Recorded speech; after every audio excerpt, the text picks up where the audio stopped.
Okay, the clock is running and we're underway. Now, Scott, should we also see a red dot for recording on Zoom as well?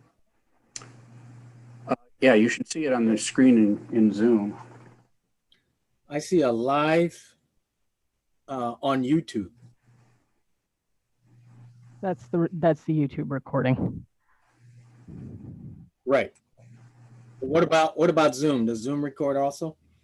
We would have to record that locally because a 3-hour meeting, we'd run out of bandwidth on the account to save it. Yeah, it's just going out over YouTube right now. But the YouTube one will record it for us. That's fine. Great.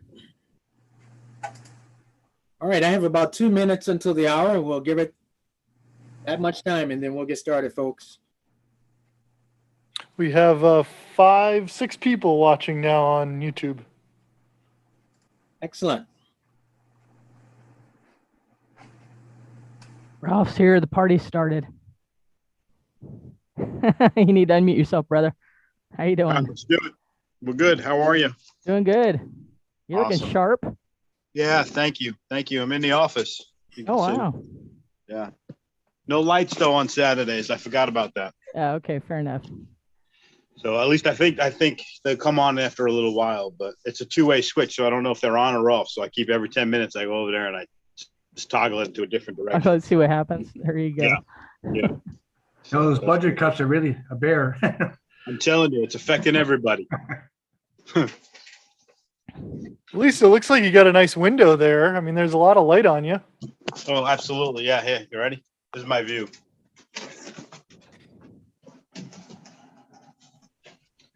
I don't know if you can see those little dots though. Can you see the little dots on the window?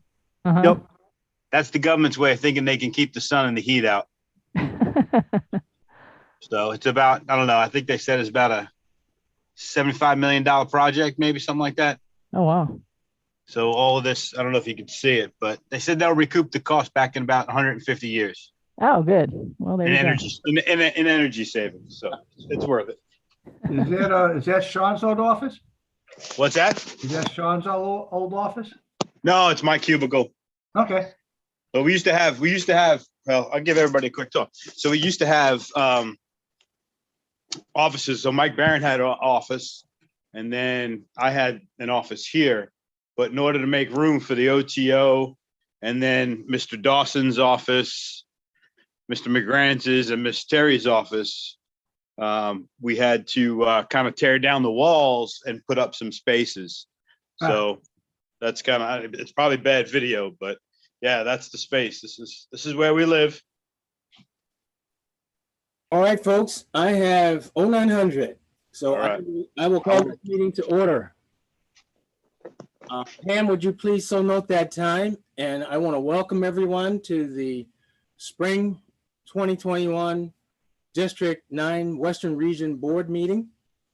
So I welcome all of our board and staff members, as well as our guests, and also the YouTubers out there. Thank you guys for all joining us today. I hope we get some efficient business taken care of, and also enjoy some Zoom fellowship together. We haven't met in a long time face to face, so this is the best we can do. The technical folks have advised that it is best to shut cameras off and mute your mics unless you have the floor and you are in the process of reporting or talking or raising questions or whatever the case might be. So at this point, if everyone would do that, I'd appreciate it. And now we will start the agenda. Item number 1 is the Pledge of Allegiance. And I have asked Dr. Tom Buck to lead us in that. So for that event, let's unmute, but only for the pledge, so that we can all do a Zoom unison on that one. So Dr. Buck, take it away. Sure. I pledge Pledge allegiance allegiance to the flag of the United States of America, and to the republic for which it stands, one nation under one God, nation under God, indivisible, with liberty and justice for all. Very good. Thank you, sir. And we will now have Dr. Buck also lead us in the invocation. Please join me.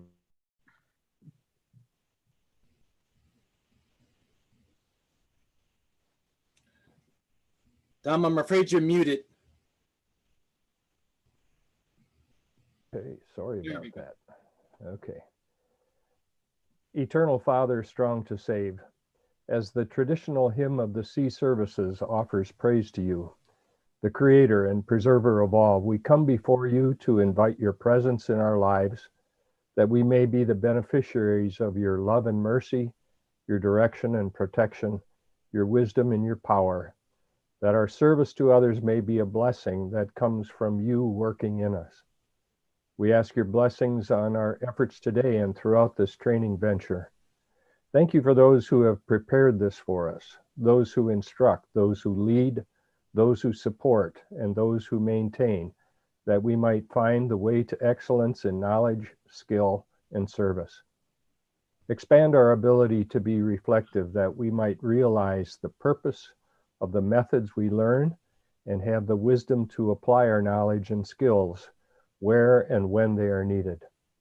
Even as we ask these things of you, Eternal Father, we do so, realizing that you willingly act in love toward us and give us the opportunity to share that love with others. We thank you for your presence and mercy, and we praise your name. Amen. Amen. Very good. Thank you, Tom. With that, I'm going to introduce the guest that I see as in the participant list. First of all, I'd like to welcome Ralph Kugel. Ralph is the Assistant Dirox for District 9.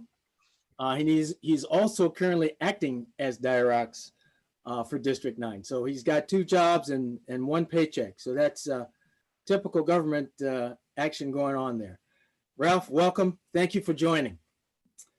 And we also have Bosun Jason Kellemeyer, who's the Operations Training Officer for District 9. He manages all operations training for not just 9th Western, but for 9th Central and 9th Eastern. Bosun, thank you for joining and welcome.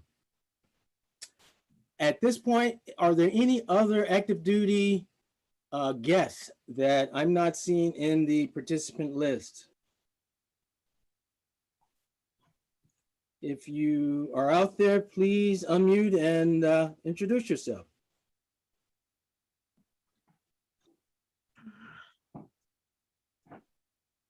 All right, hearing none, I believe that's all we have at the moment. Later on, we are expecting Captain Montoro, but he's currently out on the West Coast.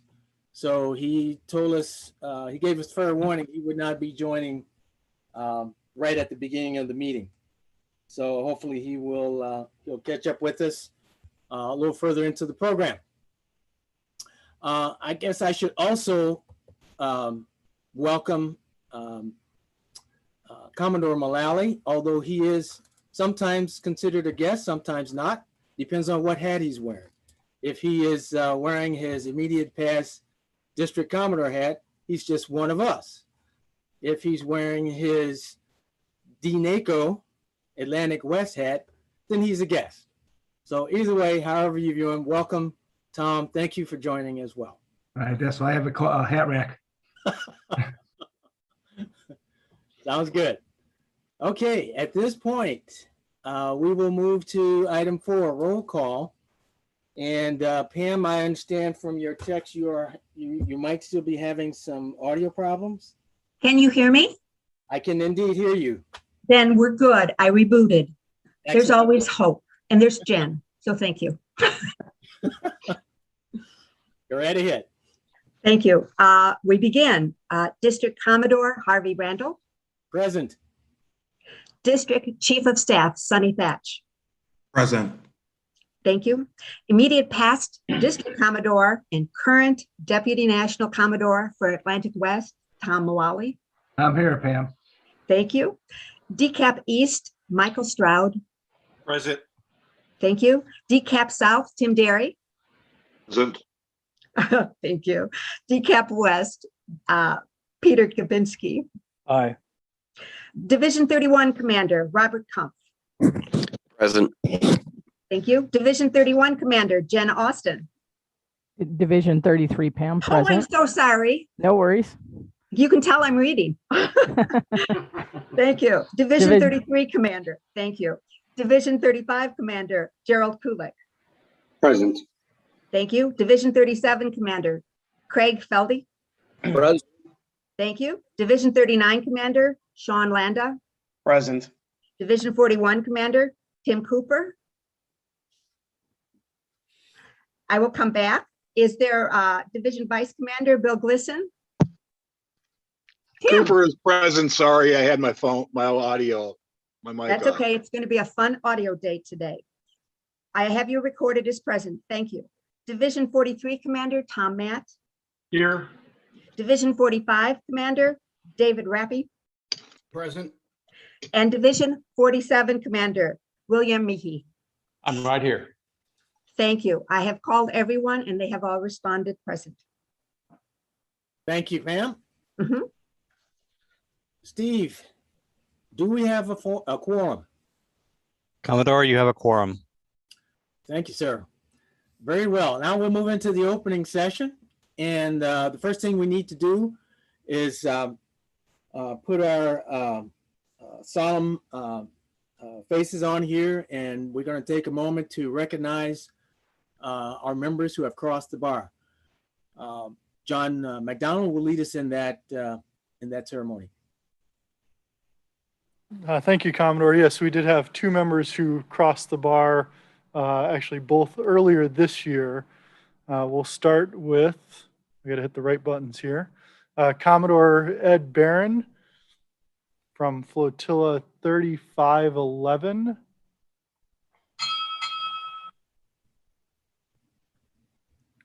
And we had George Picorni from Flotilla 4702. And that is all I have for you, Commodore. Thank you very much, John.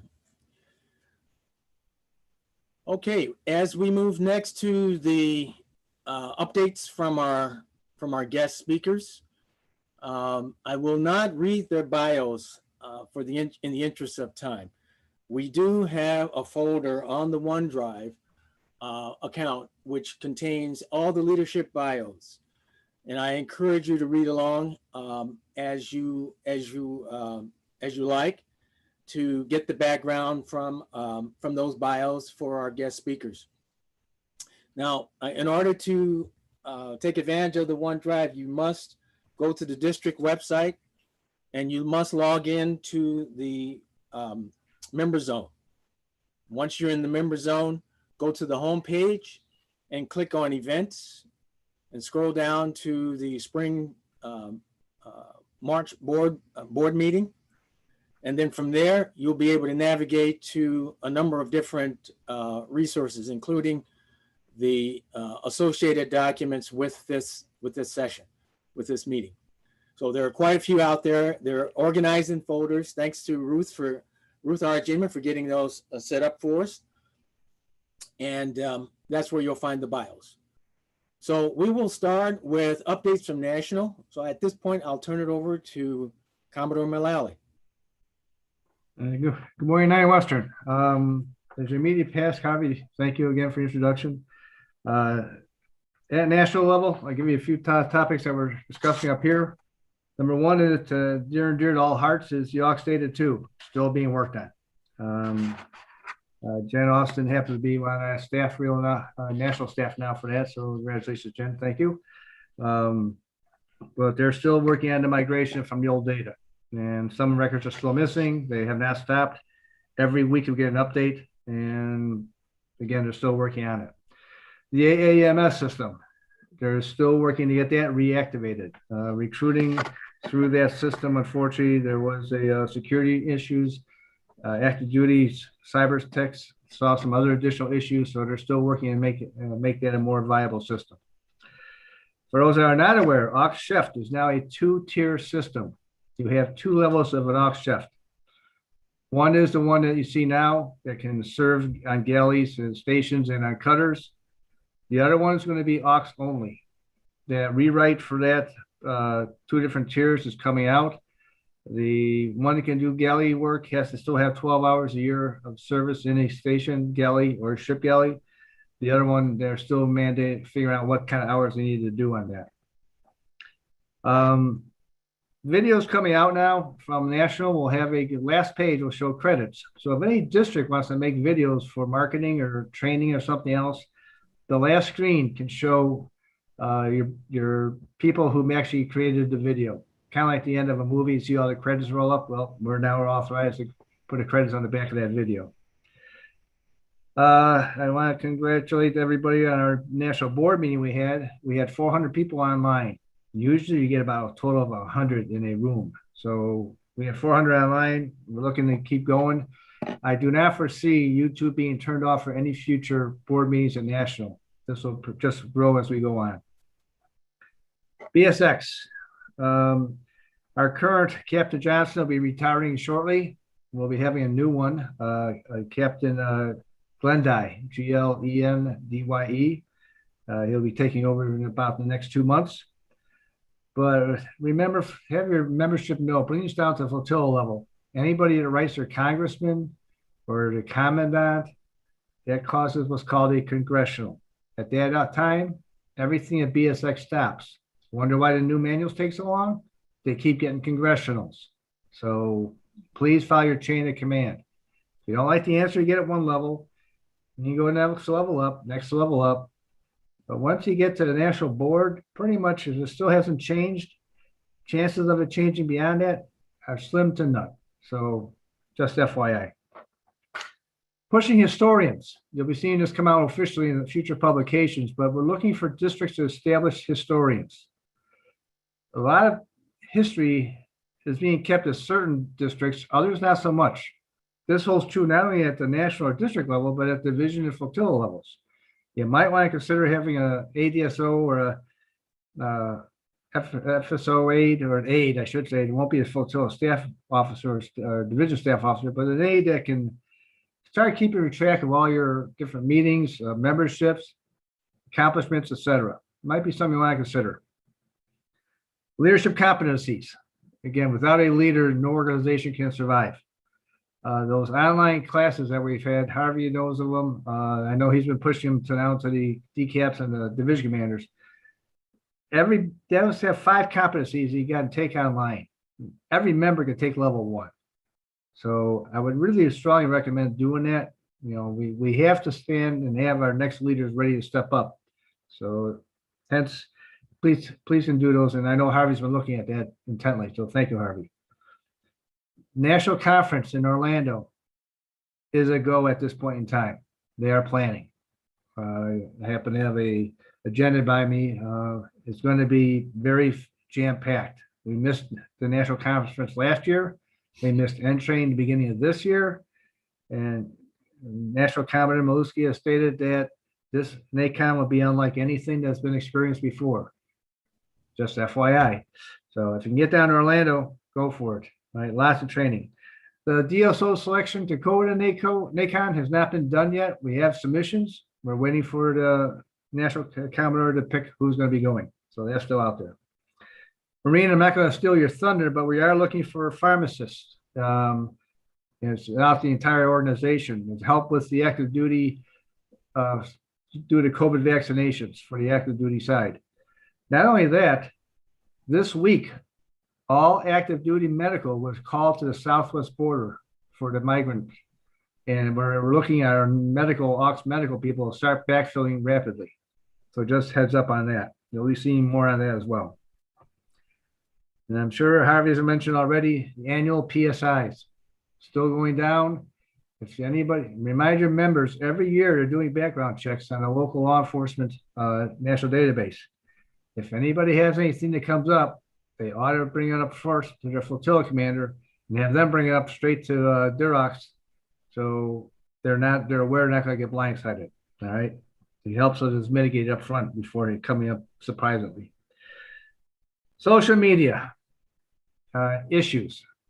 We got to make sure before you post something on YouTube or in print or on the radio or on a television channel or on TikTok or Facebook, make sure your DSO, PA, or whoever the Commodore delegates vets that is properly formatted. I sent out the guidelines that the Coast Guard uses about what, probably 3 weeks ago, Harvey? Yep. And we've had some issues. Remember, background music's really nice and pretty. If it's performed by somebody that's copyrighted, you got to get approval to use it. National's been sued before for using background music that was not authorized. So remember kitties' faces. Cannot show kitty faces. We're going to have a PA class eventually in person, or I'm sorry, PE class in person, or even a PA event. If you're going to have their pictures in a publication or available online, you got to get authorizations to do that. So again, something to keep in the back of your mind. Workshops are coming, as we know. We got the ops workshop coming out. We have an instructor workshop coming out. We have the vessel exam workshop coming out. These are all mandated this year. So at national level, we get to review them before they get publicized. Very good material coming out. The comms workshop extensively covers a lot of material. So I know Mike Van A's been instrumental in that. So thank you, Michael. So just be aware there's more coming out.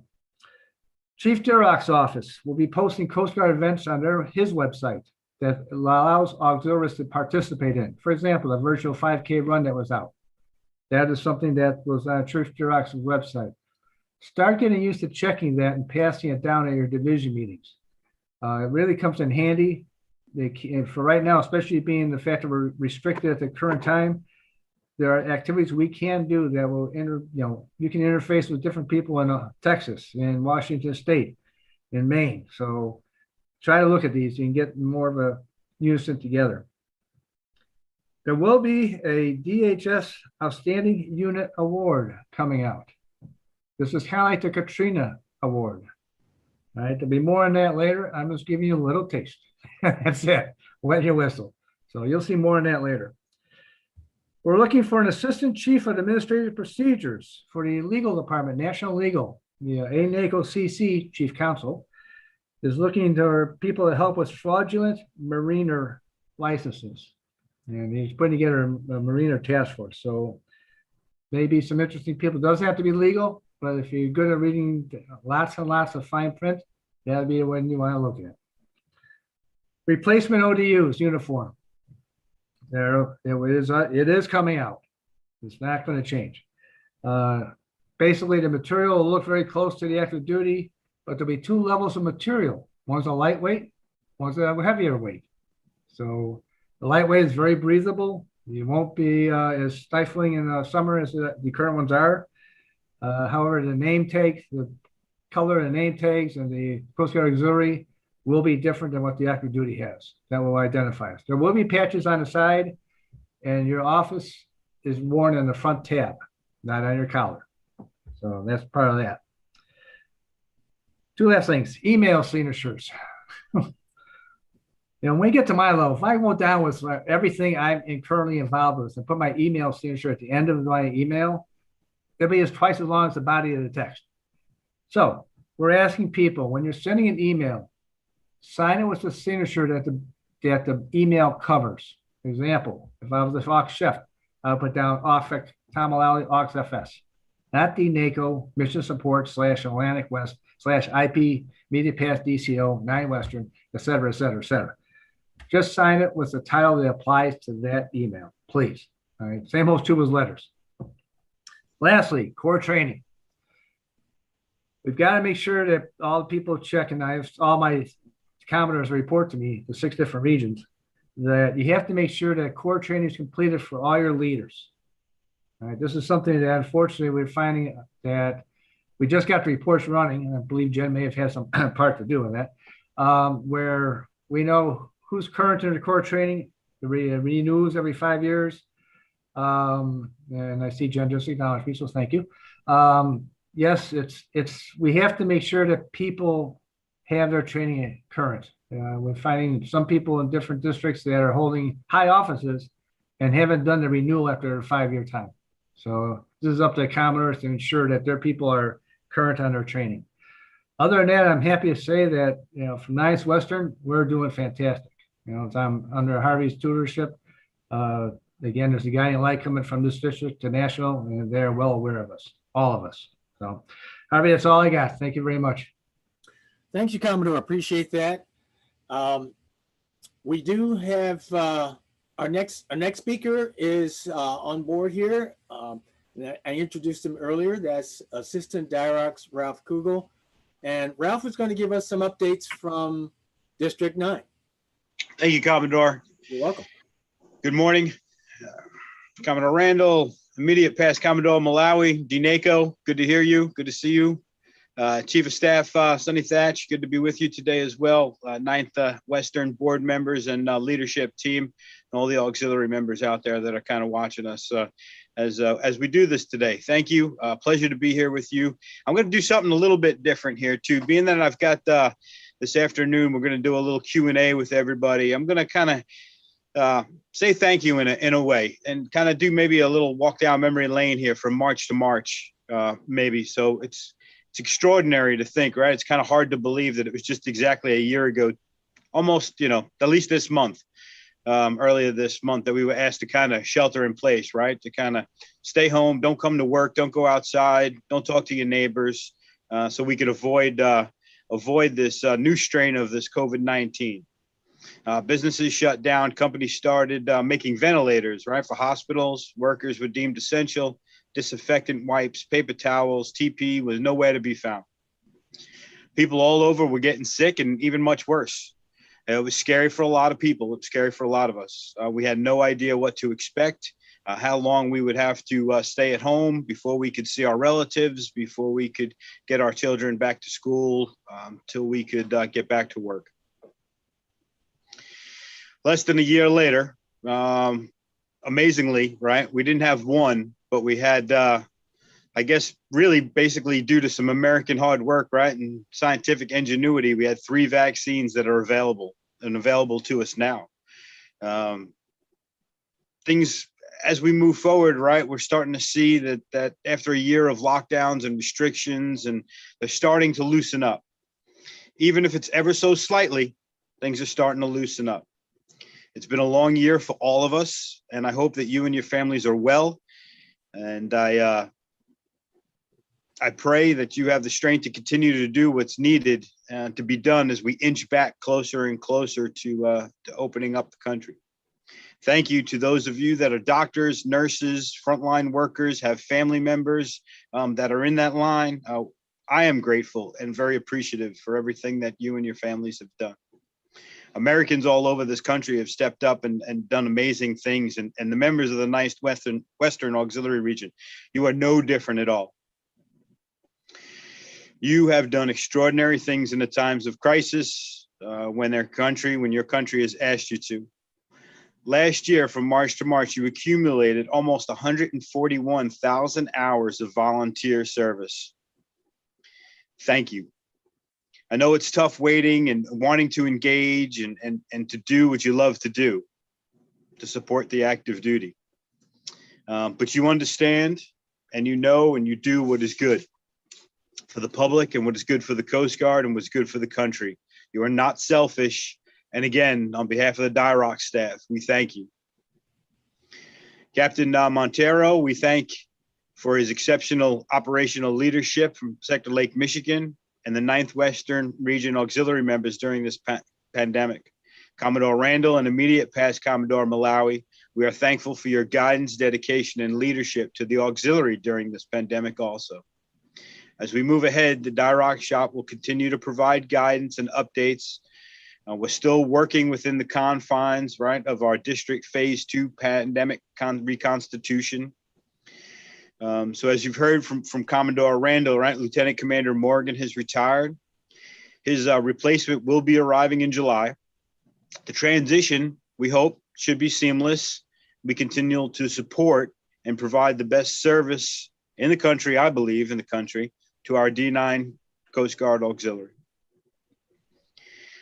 Support for new programs, AUXPAD, AUX Scout, is growing throughout D9. Some I haven't even mentioned, right? You heard DNACO talk about a few. AUX FS members are ready to get back into the galleys. Members are engaged in online classes, TCT, risk assessment, leadership, AUX Data 2. C schools are opening in June. Now, I mean, when they open, they're going to be a little different. It will not be like it was back in March 5th of 2020. There's new COVID-related policies that are in place, and we have to follow those. They must be adhered to. We have to continue to remain flexible and be able to adapt. We just don't know if things will change and policies will tighten back up as we move forward during this pandemic. Again, I just want to say thank you for all that you do. I am in awe of your volunteer spirit and proud of all of you who support the men and women of the Coast Guard. Please remember to keep safe in all we do.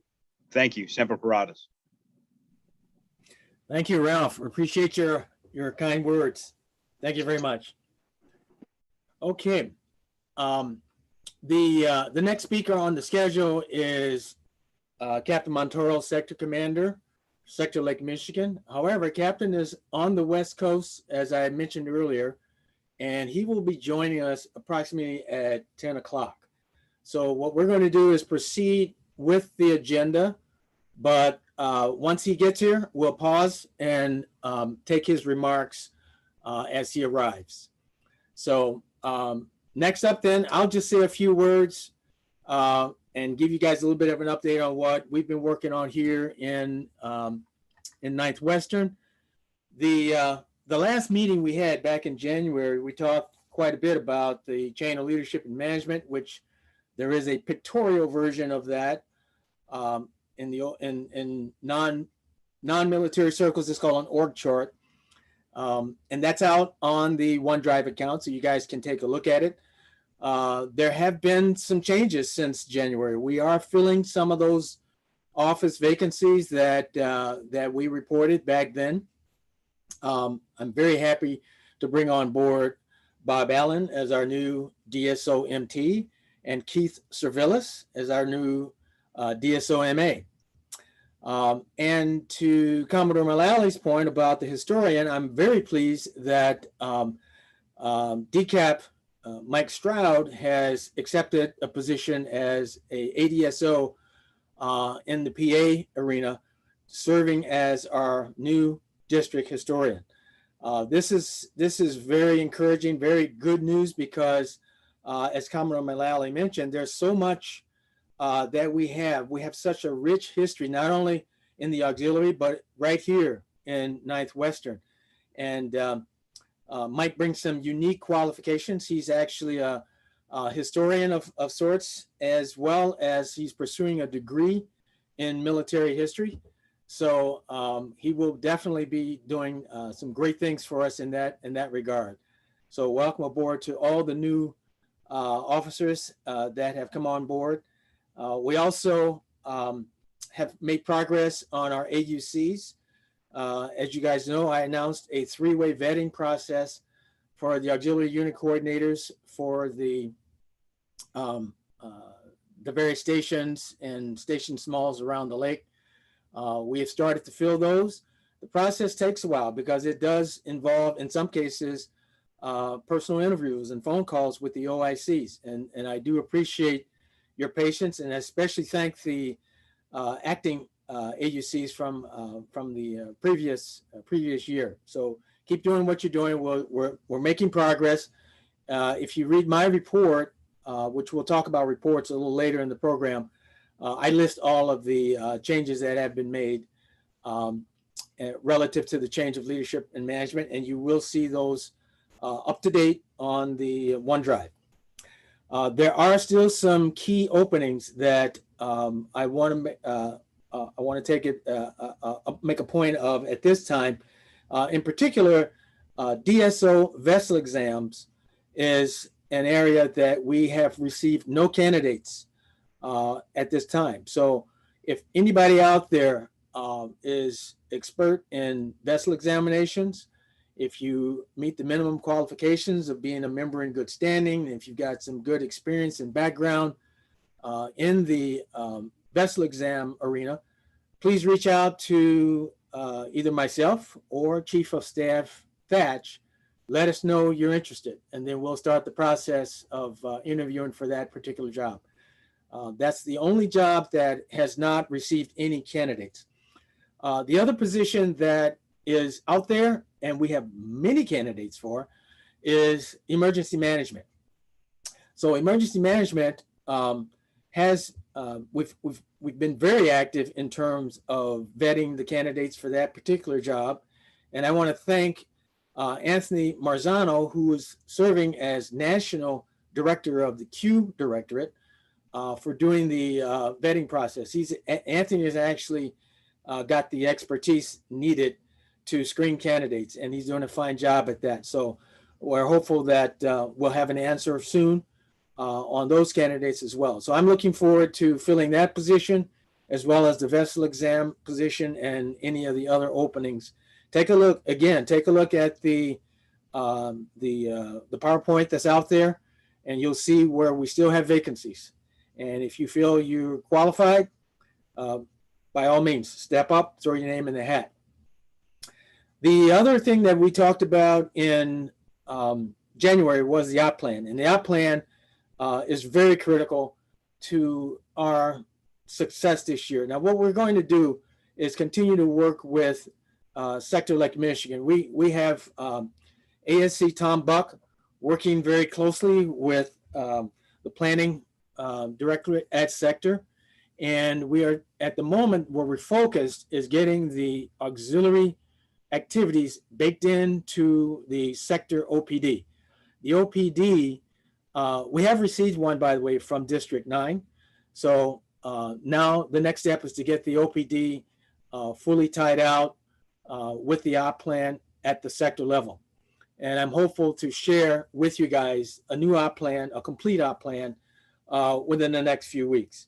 And that'll come out first through the chain of leadership, and then it'll be posted on the website for everybody to see.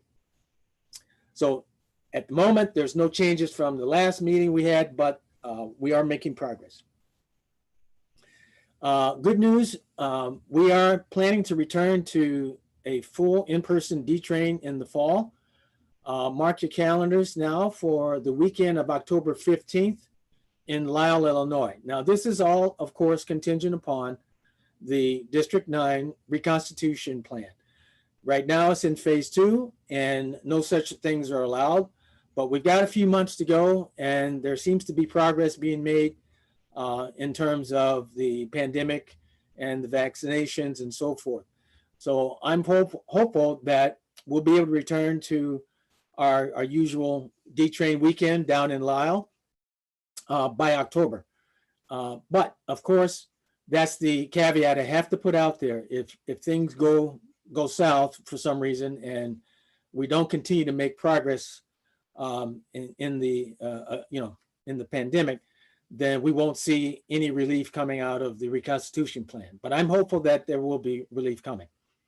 But so you have to plan for the best and be prepared for the worst. So that's how we're operating.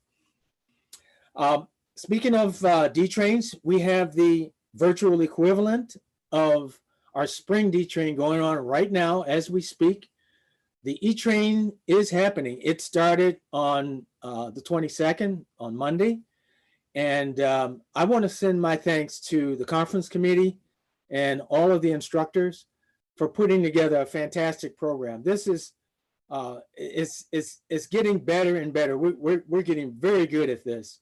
And we have a total of 37 Zoom sessions all together. And we've now spread it out over 2 weeks.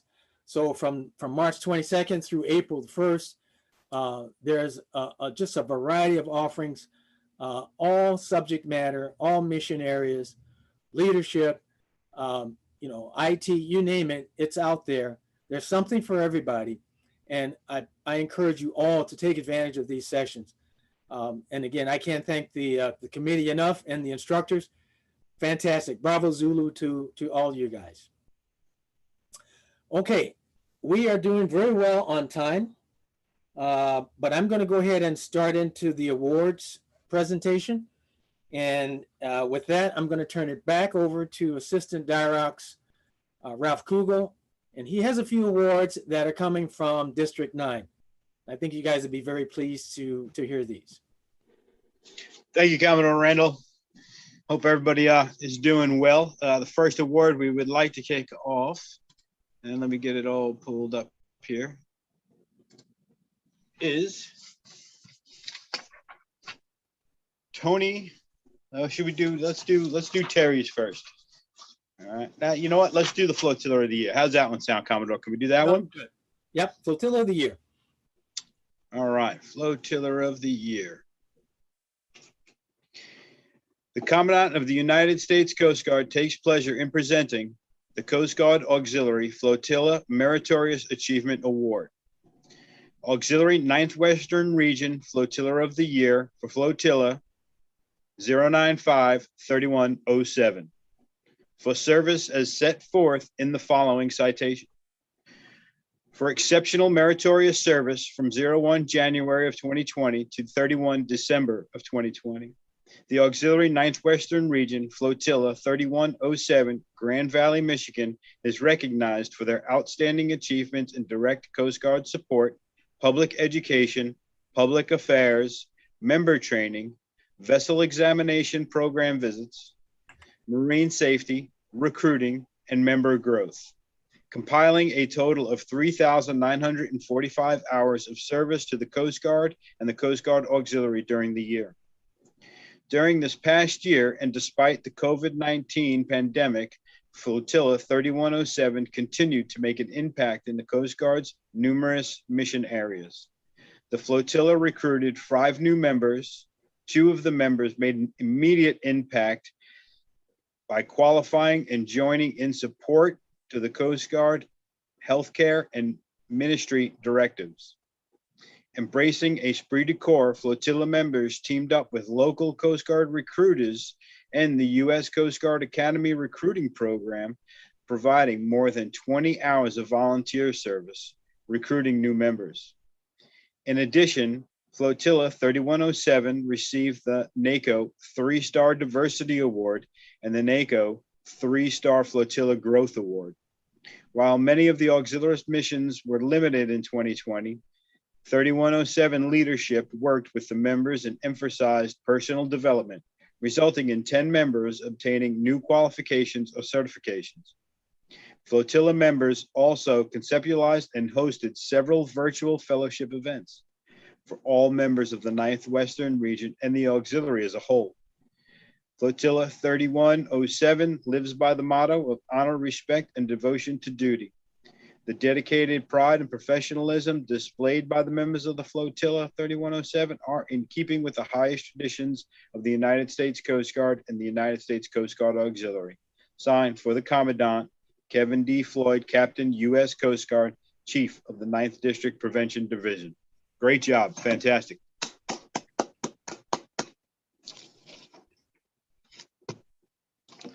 Okay.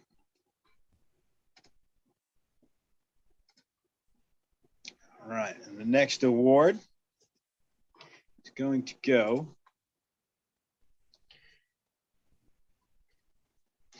Attention to Award from Commandant to Terry A. Paggy, United States Coast Guard Auxiliary. Auxiliary Commandant Letter of Commendation. I note with pride and I'm pleased to commend you for your performance of duty while serving as Division 37, Flotilla 25 Commander for the Coast Guard Auxiliary 9th Western Region from February 2020 to January 2021. During your tenure, you worked tirelessly to expand the flotilla's outreach through public education and public affairs programs.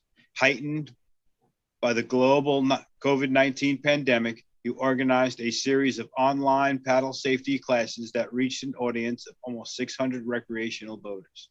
These efforts were vital to ensuring public safety in your area as more boaters took to the water this past summer than previous years. Your strong dedication to these programs ensured the flotilla was recognized with the National Award in Photography, as well as receiving positive accolades for your divisional and flotilla level newsletters.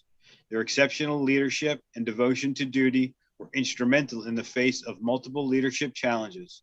You stepped up into flotilla command position unexpectedly when your flotilla needed you. Once in office, you immediately oversaw the successful integration of personnel from the decommissioning of a sister flotilla, transferring and welcoming several members displaced from flotilla into the flotilla 25 ranks. Expanding membership with the pandemic restrictions in place, members eliminating the personal gatherings, you implemented a system of online flotilla meetings and effectively used digital platforms to conduct fellowship and auxiliary business. You are commended for your outstanding performance of duty. By your meritorious service, you have upheld the highest traditions of the United States Coast Guard and the Coast Guard Auxiliary. You are hereby authorized to wear the Auxiliary Commandant's Letter of Commendation Medal and Ribbon Bar. Signed for the Commandant, Kevin D. Floyd, Captain, United States Coast Guard, Chief, D9 Prevention. Congratulations, nice job. I do want to apologize because these will help. At least I think they should. All right, next award.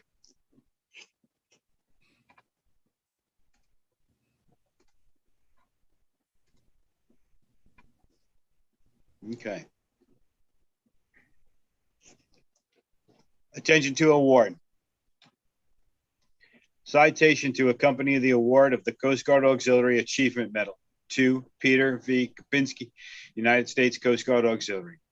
Auxiliary Kapinski is cited for superior performance of duty while serving as Division 47 Commander, Green Bay, Wisconsin, for the Auxiliary 9th Western Region from January 2019 through December of 2020. Auxiliary Kapinski distinguished himself by providing excellent leadership, knowledge, and commitment to Division 39, inspiring his team to excel in response to the Sector Lake Michigan Operational Planning Directive and 9th Western Region operational plans for 2019 and 20. Despite the setback of the mission execution due to the global COVID-19 pandemic, Division 47 amassed significant contributions towards the Coast Guard's united efforts to improve boating safety on Lake Michigan, with more than 13,321 hours of volunteer service in support of leadership, administration, marine safety, and training activities, including more than 2,280 volunteers of underway and operational support. Auxiliary Kapinski's diligence, perseverance, and devotion to duty are most heartily commended and are keeping with the highest traditions of the United States Coast Guard and the United States Coast Guard Auxiliary. Great job. All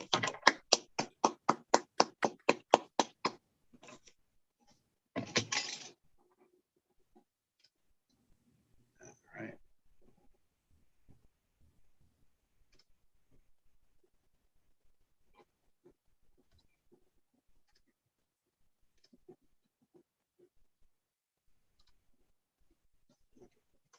Let's see.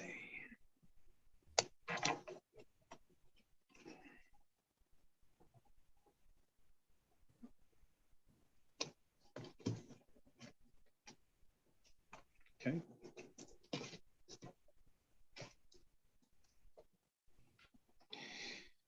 Attention to award. Citation to accompany the award of the Coast Guard Auxiliary Achievement Medal to Robert E. Kumpf, Jr., United States Coast Guard Auxiliary. Auxiliary Kumpf is cited for superior performance of duty while serving as Flotilla 095-3107 in the United States Coast Guard Auxiliary 9th Western Region from January 2019 through December 2019. As the 2019 Auxiliarist of the Year, Auxiliary Kumpf demonstrated superior professional competence and leadership. Having amassed more than 1,895 volunteer hours, he completed several high-level auxiliary courses, accumulating in completion of 4 leadership competencies. Exploiting these competencies, he served as the flotilla's vessel examination and program visitation staff officer and worked tirelessly as a mentor to new members, ensuring they had a solid foundation to start their auxiliary experience and ensure his flotilla had one of the highest examination rates in Division 31. In addition, Auxiliaries co-founded 2 unique fellowship groups utilizing social media platforms to connect auxiliary members from across the nation to discuss Coast Guard auxiliary history or the duties and responsibilities of division commanders. These groups currently have a combined membership of 108 auxiliaries who discuss these topics daily. Auxiliaries' diligence, perseverance, and devotion to duty are most heartily commended and are keeping with the highest traditions of the United States Coast Guard and the United States Coast Guard Auxiliary. Congratulations, great job.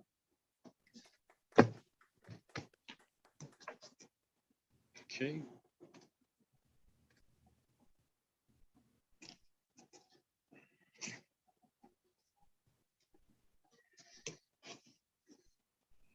All right. Attention to award. Citation to accompany the award of the Coast Guard Auxiliary Achievement Medal to Christopher M. Molnar, United States Coast Guard Auxiliary. Auxiliaris Molnar is cited for superior performance of duty while serving as Division 45 Commander, Madison, Wisconsin, for the Auxiliary 9th Western Region from January 2019 to December 2020. Auxiliaris Molnar has distinguished himself by providing excellent leadership, knowledge, and commitment to Division 45, inspiring his team to excel in response to the Sector Lake Michigan operational planning directives and 9th Western Region operational plans for 2019 and 2020. Despite the setback of mixed execution due to the global COVID-19 pandemic, Division 45 amassed significant contributions towards the Coast Guard's united efforts in improving boating safety on Lake Michigan, with more than 7,276 hours of volunteer service in support of operations, leadership, administration, marine safety, and training activities. In addition, he energetically inspired members to support Dane County and Sector Lake Michigan through a public affairs outreach program that provided a significant emphasis on paddlecraft safety. Auxiliaris Molnar's diligence, perseverance, and devotion to duty are most heartily commended and are keeping with the highest traditions of the United States Coast Guard and the United States Coast Guard Auxiliary.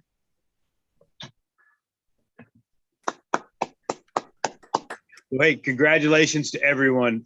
Auxiliarist of the Year, Flotilla of the Year, the personal awards there for Kapinski and Molnar. Fantastic job. And this is one of my favorite parts of the job. I really appreciate, like I said earlier, to everything that you guys do and get done and how hard you work. And it's a volunteer service, and it always amazes me.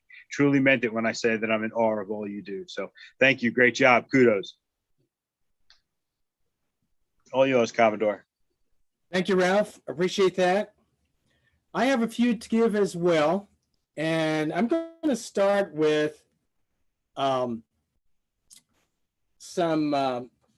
recognition that actually comes from National. And you'll find copies of these on your OneDrive awards folder for today's meeting. Diversity and inclusion is just, it's key to our success in the short term as well as our long-term future.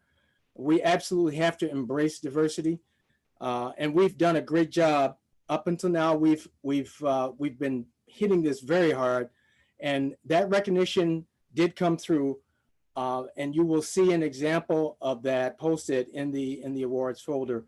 The United States Coast Guard Auxiliary Diversity Management 3-Star Award of Excellence has been awarded to us. Now, keep in mind, this is referencing the year 2019. As you know, last year, due to the pandemic, we were not able to visit NACON, which is the venue that these awards are normally given out. So the date on these awards is 23 August 2020, reflecting our activity for 2019. We've done a fantastic job, and you have to look at that as when you consider the number of units, both flotillas and divisions, that received that award. We had 23 altogether. So 23 NACO 3-star awards are going out to a variety of flotillas and divisions within 9th Western. Approximately that's about 49% of the total. So great job. And I do encourage you guys to continue and keep that momentum going. We're approaching the time of year where the previous year's awards need to be submitted. The applications need to be submitted. So I encourage everyone to work closely with our DSO diversity officer, Rita Casper. Rita will guide you, lead you, hold your hand, whatever you need to do to get your application going. And I want to see us take that a level higher. 23 awards is fantastic. Let's get up to, 30 or 35. Let's just keep pushing and show National what we can do here in 9th Western when it comes to diversity. We are not sitting on our laurels. We are going to pursue this with priority. So thank you all for your progress on that front. Another, I'll call it somewhat of a surprise recognition that comes from National is a certificate of appreciation for our district, our division commanders. And this is retroactive, so it goes back to 2020. So all 9 division commanders from 2020 received this particular certificate of appreciation. And it is to commend the particular division commander, and it reads as follows. This certificate of appreciation is awarded to recognize your tireless efforts as division commander of the United States Coast Guard Auxiliary, your dedication to the members of your division, your work in establishing an annual agenda for the division, and your interface with the local director of the auxiliary are commendable. Your diligence resulted in your division being relevant, flexible, and professional in improving boating safety and augmenting and supporting Coast Guard operational, administrative, and logistical requirements. Signed, Alexander J. Maluski, Jr., National Commodore, December 31st, 2020. So congratulations to all 9 division commanders from 2020. Great job. Now, attention to award. The Commandant of the Coast Guard takes pleasure in presenting the Coast Guard Meritorious Team Commendation to the Coast Guard Auxiliary 9th Western Region Fall Virtual Training Conference Team for service as set forth in the following citation. For exceptionally meritorious service from July 2020 to October 2020, while serving on the Coast Guard Auxiliary 9th Western Region Fall Virtual Training Conference Team. During an unprecedented period brought upon the Coast Guard and Coast Guard Auxiliary as a result of the COVID-19 pandemic, this team embodied the tenets of flexibility and dedication to develop a training delivery mechanism that could be offered to the over 900 members in the 9th Western Region in lieu of the traditional in-person semi-annual District Training Conference, or D-Train. The team contributed over 1,000 hours of their time conducting virtual team meetings to prepare for the event that focused on training content, delivery processes, web-based sign-up capabilities, electronic announcements, and the solicitation of subject matter experts to deliver training opportunities, which resulted in 25 unique training offerings at the event. The trainings focused on leadership and professional development, training in required competencies to support the Sector Lake Michigan Operational Planning Directive, as well as several virtual roundtable discussions fostering participant interaction and a broad exchange of crucial information. Using the Zoom and YouTube platforms, instructors and facilitators had the capability to provide training to the auxiliaries without classroom size constraints or traditional travel and living expenses, which was an unexpected benefit of the situation. During the final weekend of October 2020, over 190 auxiliaries participated in the first ever Coast Guard Auxiliary 9th Western Region virtual training experience. This district-wide virtual event received extremely positive feedback and developed new procedures and techniques, which enables the team to host similar virtual events at the division and flotilla levels in the future. The dedication, pride, and professionalism displayed by the Coast Guard Auxiliary 9th Western Region Fall Virtual Training Conference team are in keeping with the highest traditions of the United States Coast Guard.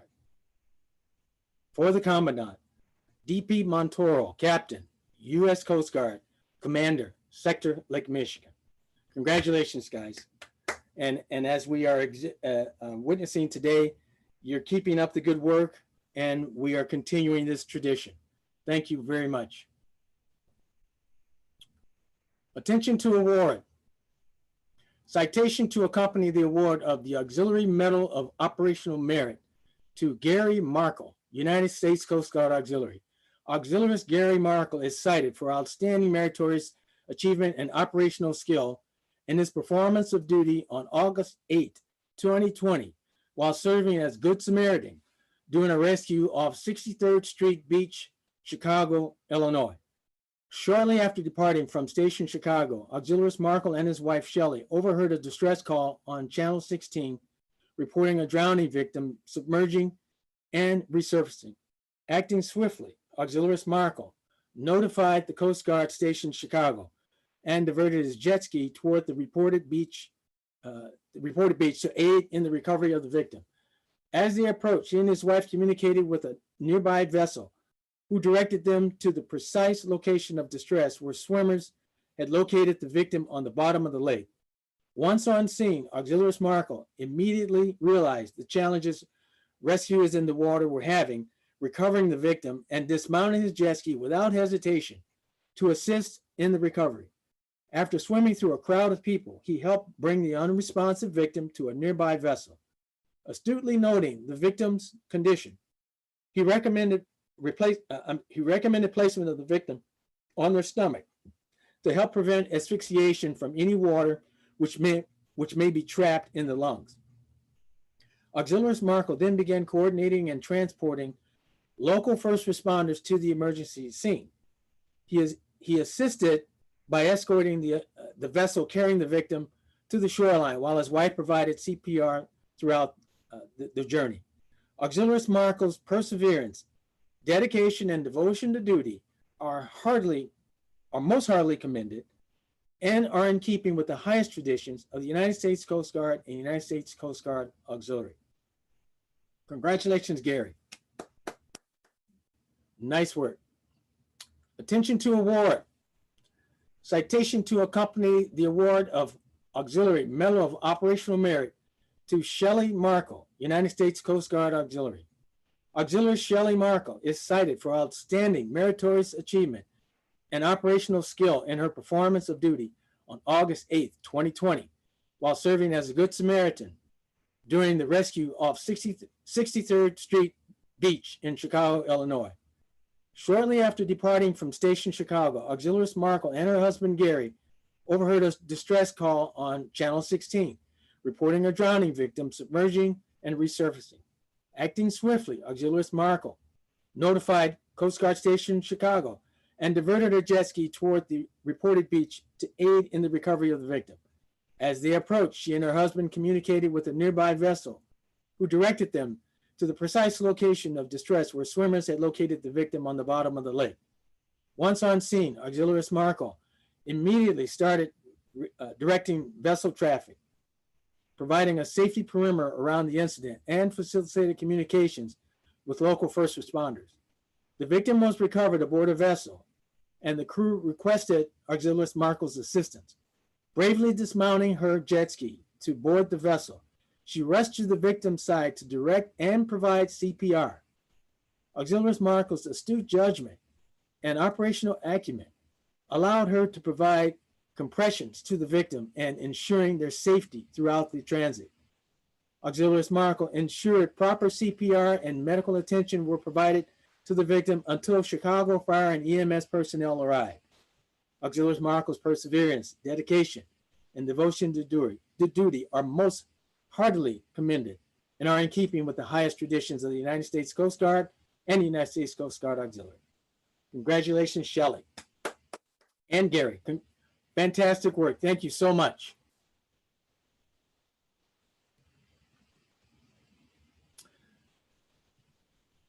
With that, it is approximately 10 o'clock.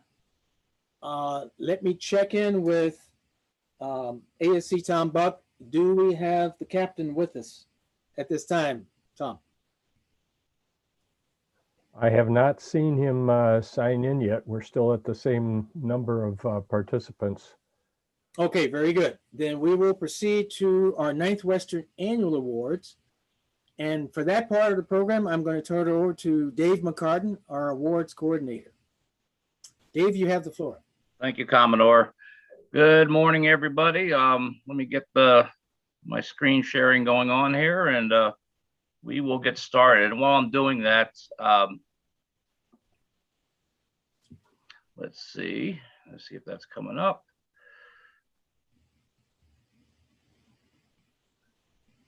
All right, do we see the PowerPoint presentation? All right, thank you. Again, thank you to the members of 9th Western for your leadership last year. Congratulations to all the award recipients. Great job.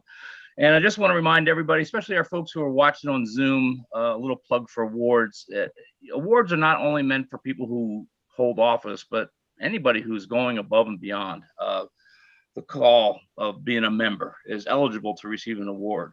We do have a 9th Western awards guide. It's currently going through a rewrite. There have been some changes since the last version, which we issued out in 2019. And I encourage all of you, when it's distributed to look at it and remember to recognize our folks. It's the best paycheck we can get when someone says thank you, a senior leader in the organization. The Coast Guard says thank you for doing what you do as a premier volunteer force. Every year at lunchtime during our D trains, we have the district awards presentation. And for those who have been to that luncheon, this is where we presented the streamers and certificates for unit awards, as well as plaques and certificates for our individual awards.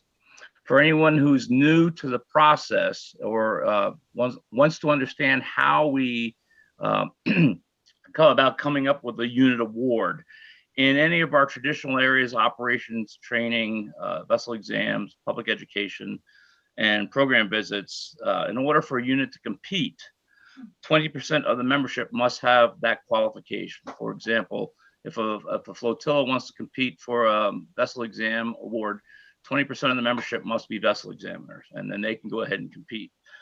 So I encourage all of our flotilla commanders to work towards that goal of getting membership into that 20% category so that we can have more flotillas compete in the unit awards. And of course, the individual awards, that's boots on the ground, doing our mission, supporting the RBS mission, supporting the Coast Guard, and we will get on with recognizing those folks. I also want to thank Jen Austin. Typically in the past, we've had this program called Aux Info where we could just download, but with the implementation of Aux Data 2 in 2020, that went away, and I really needed Jen to help me download the metrics so we could build the calculator up and figure out who were the best of the best. So thanks, Jen Austin, for all the work and your flexibility and meeting our needs. I appreciate that. And again, to all of our members who, through 2020, where we had such an unusual year, when we were allowed to do work, you went out and did the work to support Coast Guard and the recreational boating mission. So with that, we'll go on with our award. We'll get the streamers and plaques and certificates out at a later time. Right now, the people who made our plaques, they are still closed for COVID. So hopefully, as a vendor, they will get back into business as Illinois starts reopening. So on with the meetings. So these are the unit awards first. These are the first place unit will get a streamer. The second place unit will receive a certificate, and we will always start with the second place and then announce the first place. So here we go. Let's see if we get this working here. Flotilla awards for membership growth. Second place goes to 3506, 6 Chicago. And first place goes to 3107, our Flotilla Merit Achievement Award, flotilla from Grand Valley. Congratulations. For operations, second place goes to, come on, Flotilla 3104 from Holland, Michigan. And first place goes to 4102 Palatine, Illinois. Congratulations.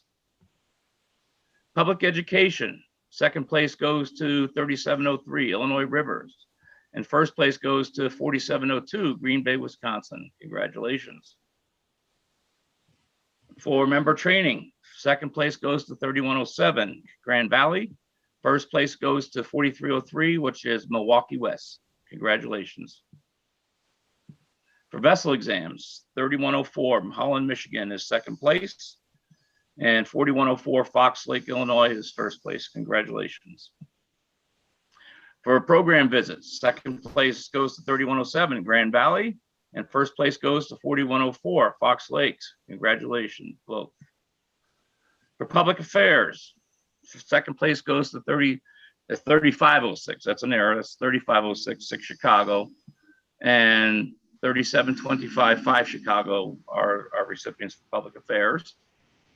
For Coast Guard support, 3509 Lake County, Indiana for second place, and first place is 3106 Ludington, Michigan. For recruiting, which is I changed that slide, but that's actually AAP, not AIM, but all recruiting aspects, whether it's auxiliary or active duties. Second place goes to 4303, and first place goes to 3902 Des Plaines, Illinois. For our most active flotilla award, second place goes to 4104 Fox Lake, and we learned earlier today that 3107 Grand Valley is the most active flotilla for 2020 in 9th Western Region, and the recipient of the Flotilla Meritorious Achievement Award. Congratulations to 3107 and 4104. And for our most active divisions, second place goes to Division 35, and first place goes to Division 31. Congratulations. On to the personal awards. So this is the Commodore and the Chief of Staff selection for District Staff Officer of the Year for 2020. And that is Dennis Kellner, who is our DSO for Public Education. Congratulations, Dennis. Okay, for individual awards, our third place recipient for most hours for coxswain is Tim Hoffman, 4303, followed by Gabe Lynn from 3301. And our most active coxswain for 2020 was Peter Gapinski at 4702. For crew, third place goes to Roland Bunton out of 3105. Second place goes to Mark Fantel out of 4301. And our most active crew in 2020 was Gary Bergner out of 4702. Aviation's a new category for 2020. Third place goes to Thomas Doe out of 4303. Second place goes to Robert Brutvin from 3908. And first place goes to Eldon Lautner at 3106. Congratulations and welcome to the individual awards. Public education instructor, third place, Daryl Hefner, 3303. Second place is Peter Gapinski out of 4702. And first place is Dennis Kellner out of 4702. Congratulations. Public education aide, third place, Robert Allen, 3512. Dennis Kellner, 4702. And first place for the aide is Peter Kapinski out of 4702. Thank you very much. Member training instructor, third place, Jen Austin out of 3308. Second place is Bob Kumpf out of 3107. And first place goes to Paul Newmiller out of 4303. For vessel exams, and these are traditional vessel exams, facility exams, non-paddle sport. Third place goes to Rob Kumpf out of 3107. Terry Borson out of 3104. And Mike Pleger out of 4104. Congratulations.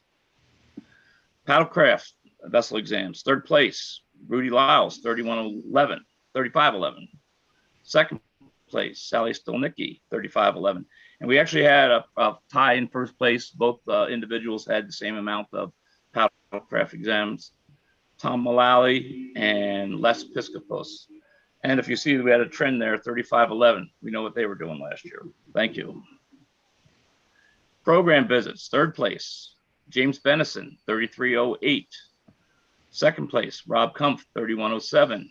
And first place, Ron Zawaga out of 3908. Congratulations. Public Affairs, third place is Joshua Hudson, 3725. Second place is Elizabeth Hidalgo, 3506. And first place is Tim Hudson, out 3725. Congratulations. Coast Guard Support, third place, Mike Van Neer out of 3509. Second place is William Vahey out of 3509. And first place, Gary Dawkins, 3106. Recruiting, third place is Ron Zwaga, 3908. John Rogers, 3506. And Robert Rexick, 3902. Congratulations. Marine Safety, third place is Antonio Carrico out of 3506. Jay Katzman, 3906. And first place is Gary Markle, 3512. Thank you very much. Most active auxiliaries for 2020. Third place goes to Bob Kump out of 3107. Second place is Jay Katzman, 3906. And first place is Gary Dawkins, 3106. And that is our awards program. Again, a challenging year. And thank you to everybody who did their part to step up and help the Coast Guard out and continue our recreational boating safety mission. Back to you, Commodore. Thank you very much, Dave. Fantastic. Bravo Zulu to all award winners. That wraps it up for the awards. As Dave mentioned, when it comes to certificates, plaques, streamers, all of that will be in the mail. Unfortunately, we can't hand those things to you. So we're at the mercy of the U.S. Postal System. And in some cases, as Dave mentioned, some of the manufacturers of these of the hardware are affected by the pandemic. So I ask for everybody's patience. These will be coming, but there will be delays. Now, at this point, I'm going to call an audible in the program and switch to the break. Let's take a 15-minute break. And perhaps by that time, when we come back, Captain Montoro will be with us. And then we'll pick up with his remarks when we get back. So right now I have 10:14. Let's return at 10:30.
Okay, 2-minute warning, folks, 2-minute warning.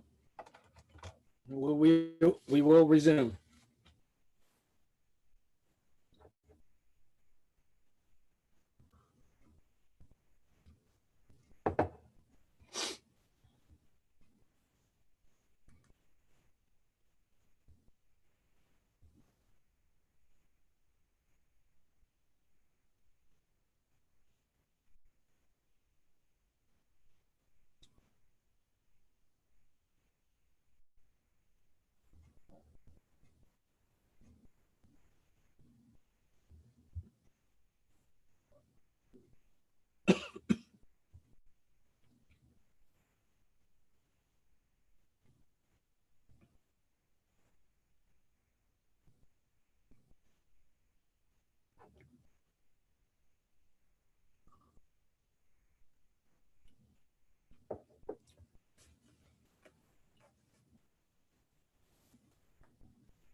Okay, I have 10:30.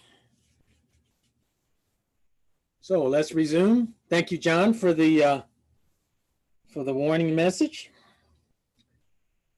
All right.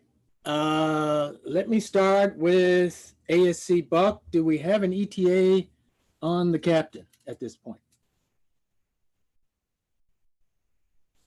I have been in touch with the Oxlow, and I just sent him the invite again, but I've not heard anything further, nor do we have an additional sign-in from anyone. Okay, Sorry about that.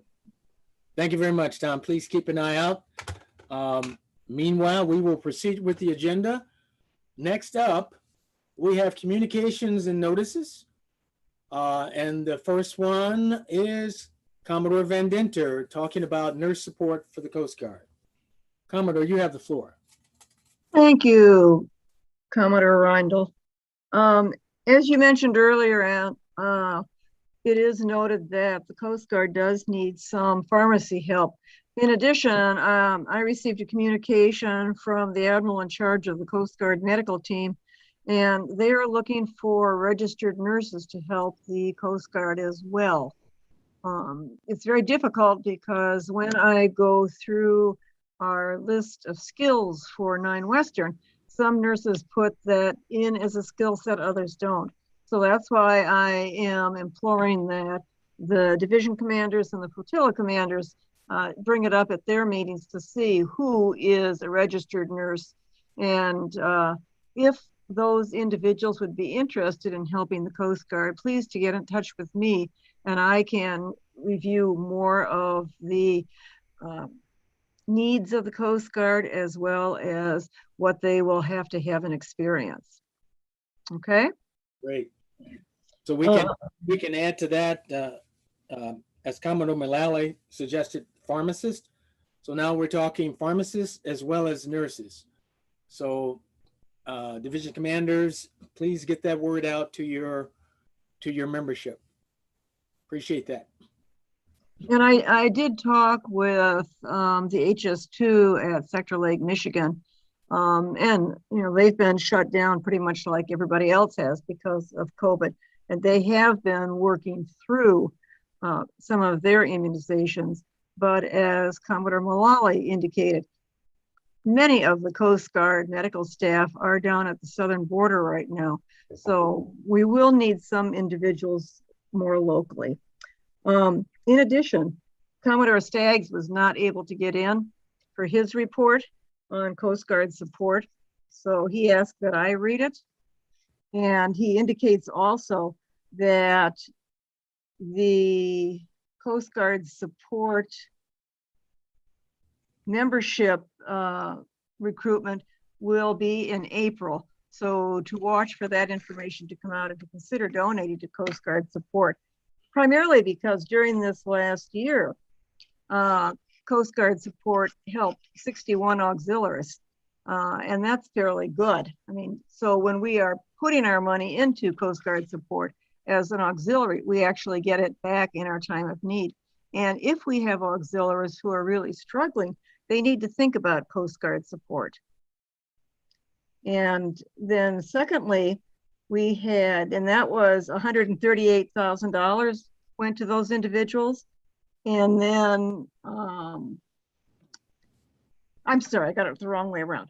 For the auxiliaries, it was 30 auxiliaries for $96,200. And for active duty Coast Guard, it was $138,000. So please commit support of the Coast Guard, because it does benefit us as well as the active duty. That's all I have, sir. Thank you so much, Maureen. I regarding that last part with what I've been able to do, and I found it extremely convenient, is you can go out to the Coast Guard Mutual Assistance website and sign up for monthly donations in any amount.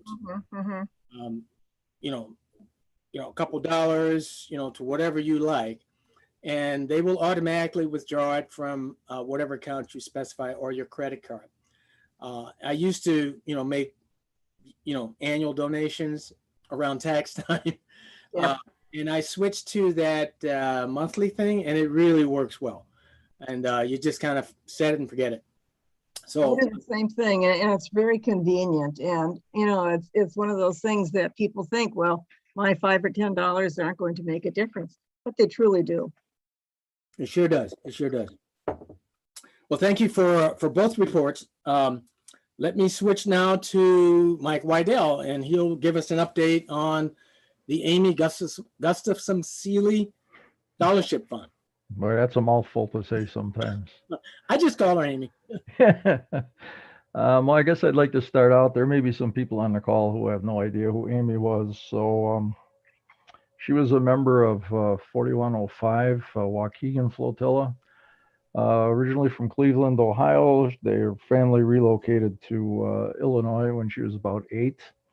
She had a 29-year career with the National Weather Service. She was the first female port meteorological officer in the Weather Service, and currently there are only 2 others. So as part of that job, she crawled around 1,000-footers and 600-footers and put volunteer weather observing meteorological equipment on board those boats. Those of you who know Amy know she was the life of the party.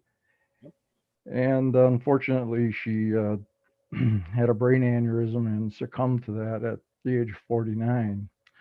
So a scholarship was established in her name, and we are pleased to announce, the board and I, that we awarded 2 scholarships this spring semester to 2 female students at Northern Illinois University, which was her alma mater. And of course, we are always taking donations to the scholarship fund. It is a 501c3, so any donations you make are fully tax deductible. And I guess that's all I have. Mike, I have one question on those donations. Is there a link somewhere, maybe on the district website, where one could conveniently find their way to it and make a donation? There is not, but I'm sure I can talk to Scott and we can make that happen. I think that would be wonderful. I appreciate that. No doubt, Amy was taken from us way too early, and we all miss her dearly.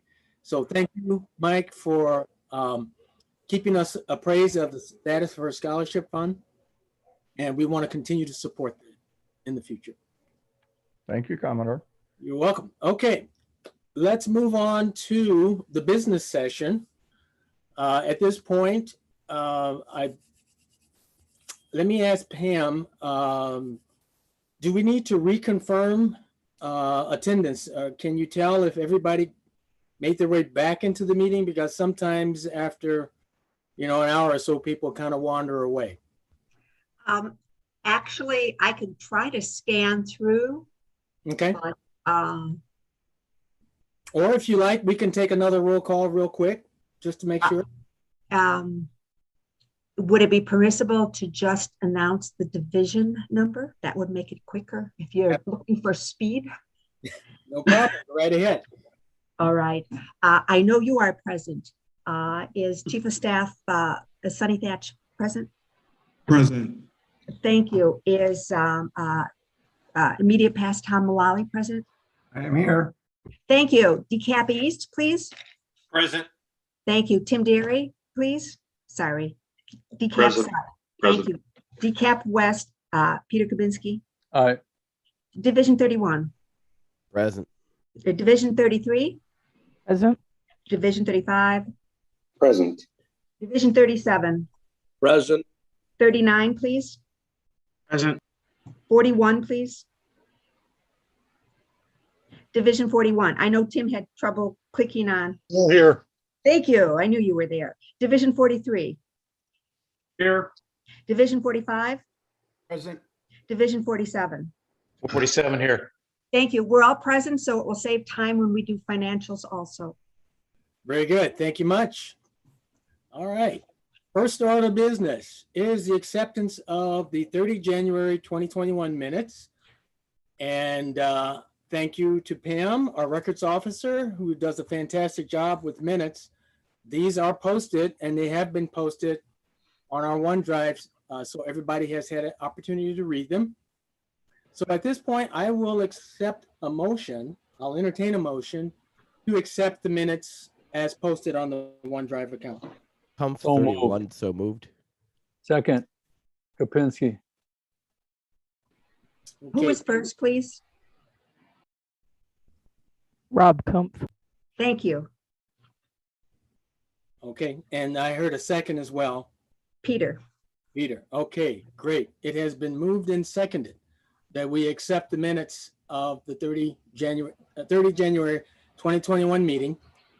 Is there any discussion? Do we have any changes, additions, deletions, or whatever?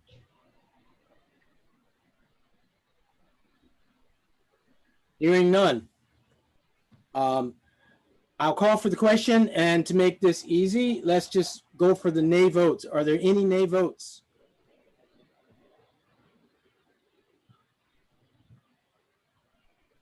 Hearing none. The motion passes unanimously. So recorded. Thank you very much. 1 second here. I have an update on the captain's status. Captain has technical problems.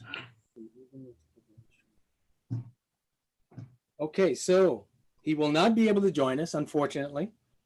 But Commander Swintek will share a couple remarks when he does his afternoon workshop. So thank you for that, ASC Buck, and we'll make sure that we all tune in to hear those remarks from Commander Swintek this afternoon in the afternoon workshop. Excuse me, Commodore. The Deputy Commander McCarthy will log in about 5 minutes, and she will take his place. I just received that information. Oh, perfect. So we'll hear from her as well. That's great. Yes. Fantastic. Thank you. All right. So when she logs in, Tom, if you don't mind, just interrupt us, and we'll pause the agenda and let her say her remarks, and then we'll resume. Aye, sir. Thank you. All right. So next up, DSOFN Todd Nitz has a finance report for us, also posted on the district OneDrive. Todd, you have the floor. Good afternoon, all. I assume everyone's taken a look at the reports that were posted, and I'll just hit the highlights, and if there are any questions, I'll take them then. We have $72,735 in our reserve account, $23,439 in our dedicated account. And these numbers are of March 16th when I posted them. Checking had 12,000 and the Anderson Fund had 72,665. We had invoices out to our divisions for annual dues of 15,546. And then we continue to have our fixed assets. And then the current liability that you see there is our national due liability. And leaves us with liabilities and equity of 198, 583.50. Moving over to our profit loss for the year. As of March 16th, we'd taken in $1.58 in interest in our checking account. We continue to get national store commissions of so far $333 this year. We'd invoiced for dues of $27,928. When you look at our expenses so far this year, it's our website hosting fees of $30, and we bought Acrobat Adobe license for $33.46. And then we paid annual dues, pardon me, of $41,616. And we, of course, have incurred no bank service charges. So we sat with a negative income of $13,416. That certainly will be corrected throughout the year. Any questions? If not, I'll take this moment to mention the period is open to apply for Anderson grants. We hope to award 4, and we've had only 1 application. I believe all the division commanders received an email announcing that.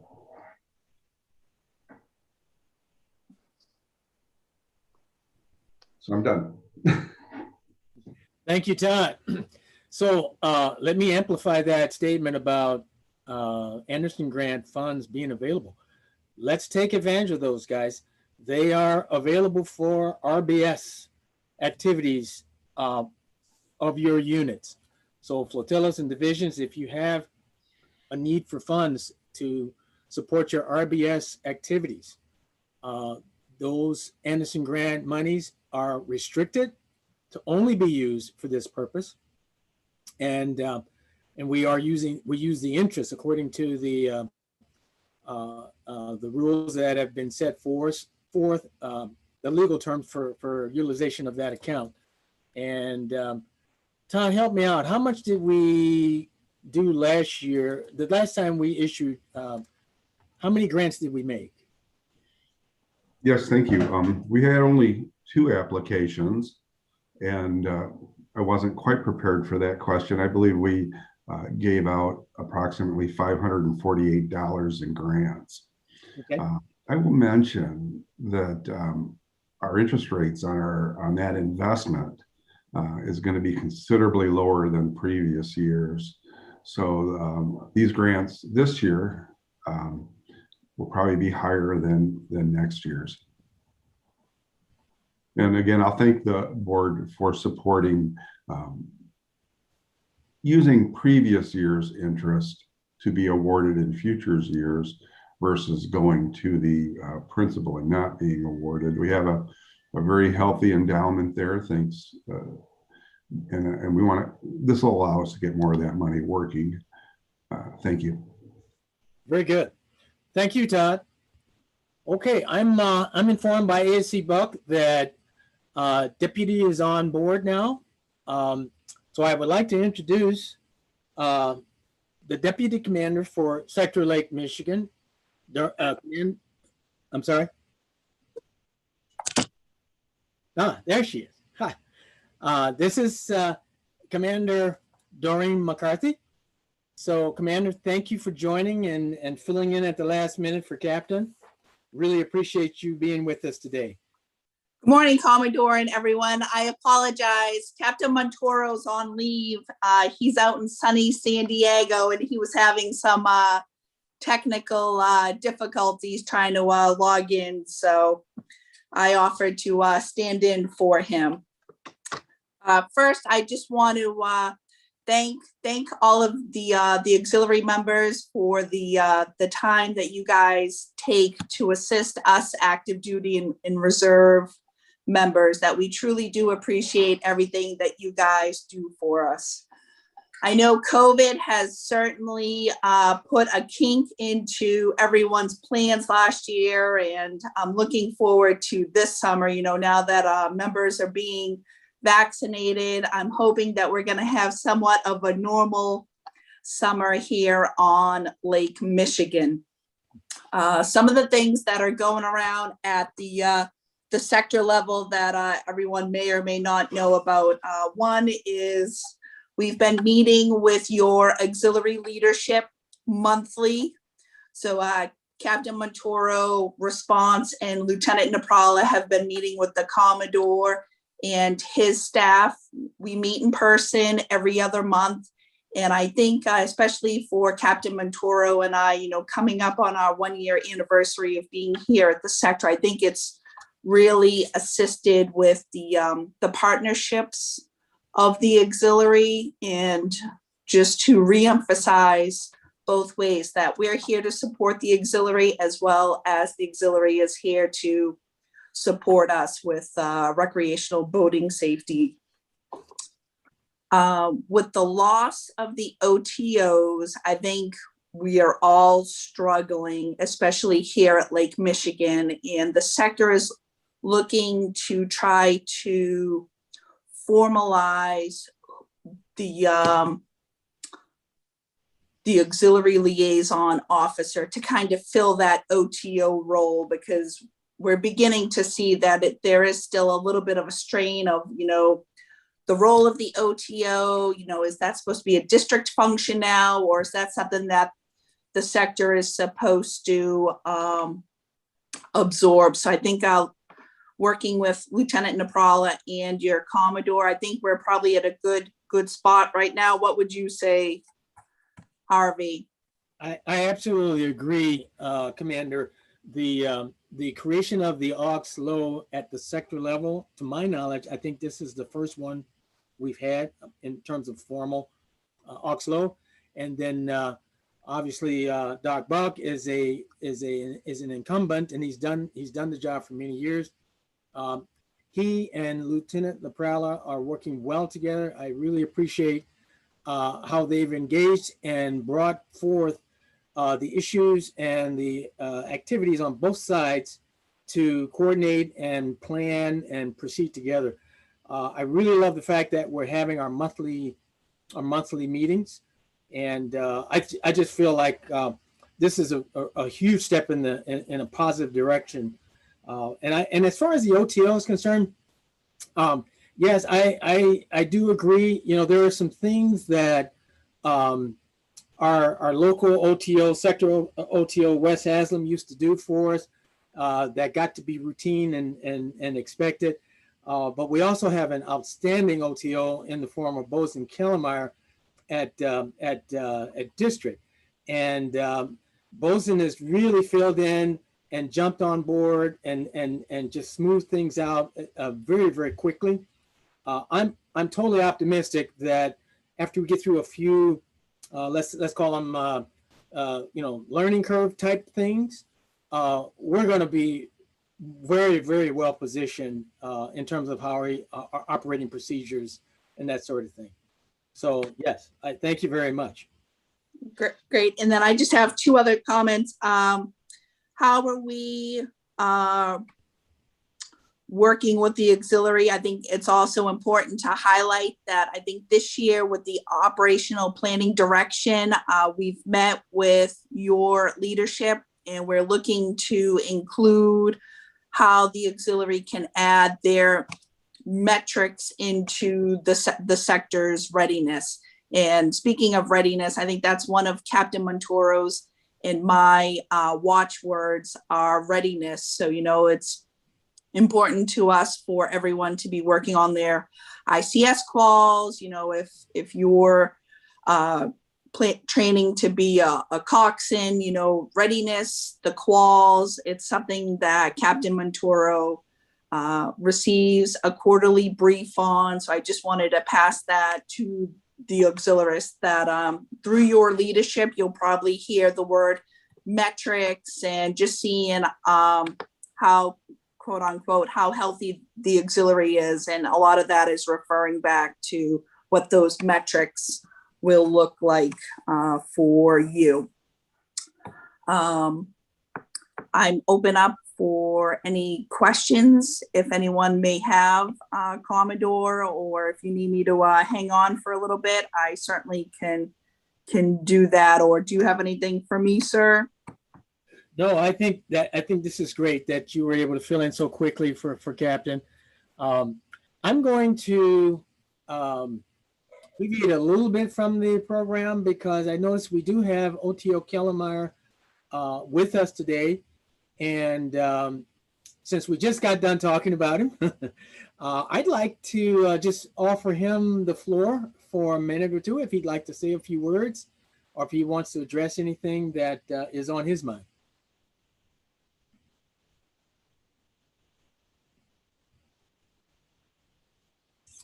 I hope Bozen is still with us. He may have. Oh. Hey, Commodore, it's me. He just actually texted me not too long ago, but he did have to step out for 1 minute or 10 minutes or so. Okay. He has an inspector coming to the house, and so he's got a bunch of work going on and whatnot. Yeah, so yeah, Jenny was going to handle it, but he did apologize. So if you'd like, I can get him back on, but if not, we can just move ahead. Well, let me ask this question. Will he be with you on the panel discussion? Yes. Okay, great. All right, then we'll reserve his comments for then, and then we'll just resume with the agenda. Thank you. Okay, perfect. Thank you, Commodore. All right, and thank you, Commander. Appreciate you joining us. You're welcome to stay, or you can leave. It's your call. Thanks, Commodore. And again, thank you, everyone, for everything that you're doing to help support Sector Lake, Michigan, and all of our units throughout the Great Lakes. Wonderful. Okay, back to the business session.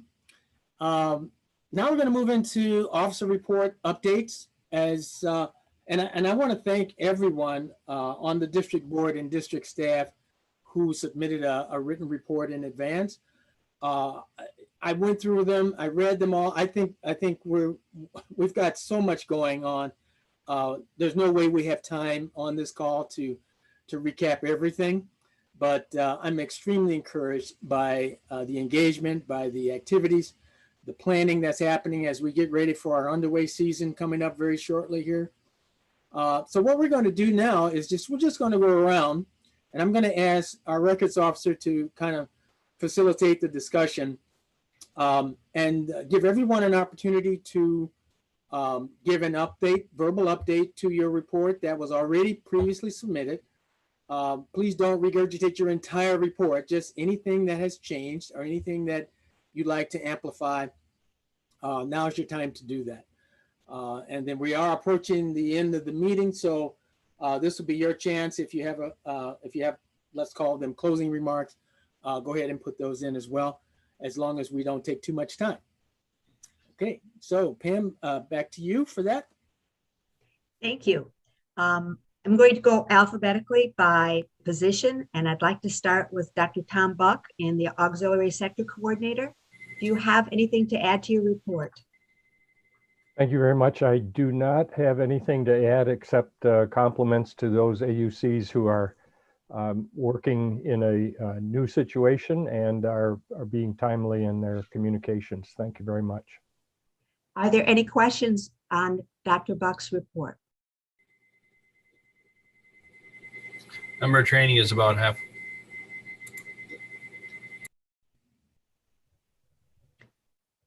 Thank you. Next, I didn't notice Roy Bonus present. Is Roy online? No, Roy normally works on Saturdays, so unfortunately he was not able to join us. Thank you. We'll move on to DSO Aviation. Kevin Jarko, do you have anything to add to your report? Nothing further, Pam. Thank you.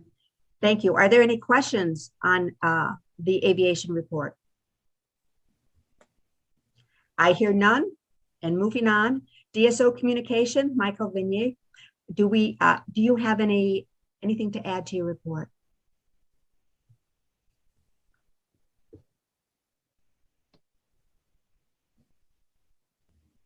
Is Michael Vignier there? I had seen him before, but perhaps he stepped away. I'll try to come back to him. DSO Communication Services, Scott Jensimer, do you have anything to add to your report? Nothing to add except a big thank you to Jen Austin for her assistance on putting all of this together, along with John McDonald. The three of us and Mike Wydell are working on getting all the recordings for these sessions made, and at some point we'll have to organize those and publish them. But a big thank you to those assisting on this. Thank you. And I can speak personally. I benefit from the recording, so thank you very much. Michael Vignier has chatted me, and he has nothing to report. Does anybody have any questions for him on his report? Pardon me. Then we continue to diversity and Rita Casper. Rita, do you have anything to add to your report?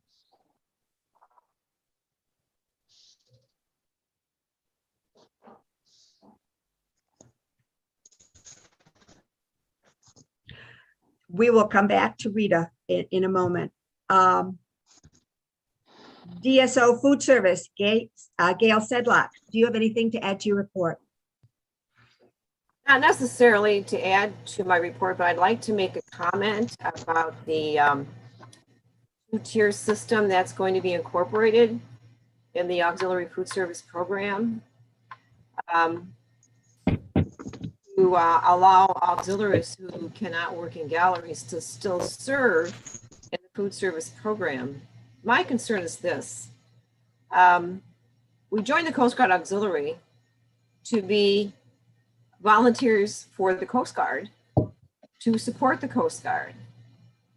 And I don't know of another program that has separated members to disallow certain members to not assist in a Coast Guard fashion. Understanding that some auxiliaries may not be close enough to a Coast Guard galley to serve, but if that's the case, and they're not able to fulfill the mandatory hours of service, then there's got to be another way to accommodate that. Because it doesn't make sense for an auxiliarist, to me anyway, not to tell that auxiliarist you can't actively serve the Coast Guard because you're not close enough to a Coast Guard galley. So to tell a Coast Guard, yeah, you can serve in this food service, but you just can't serve with the Coast Guard. It doesn't. Dave, if I can answer your question. Okay. Tom Malala here. The reason for the two-tier is you have majority of these members are out in 8 Westerns District, from Nebraska down to north part of Texas, Kansas, Iowa, etc. And majority of them don't have it's like 250 miles to the closest facility. So what they did is they're making it so that they can serve the Coast Guard, but like a change commands at a hotel or stuff like that, not at the actual galleys. So they are allowing them to do service to the Coast Guard, but not actually on duty.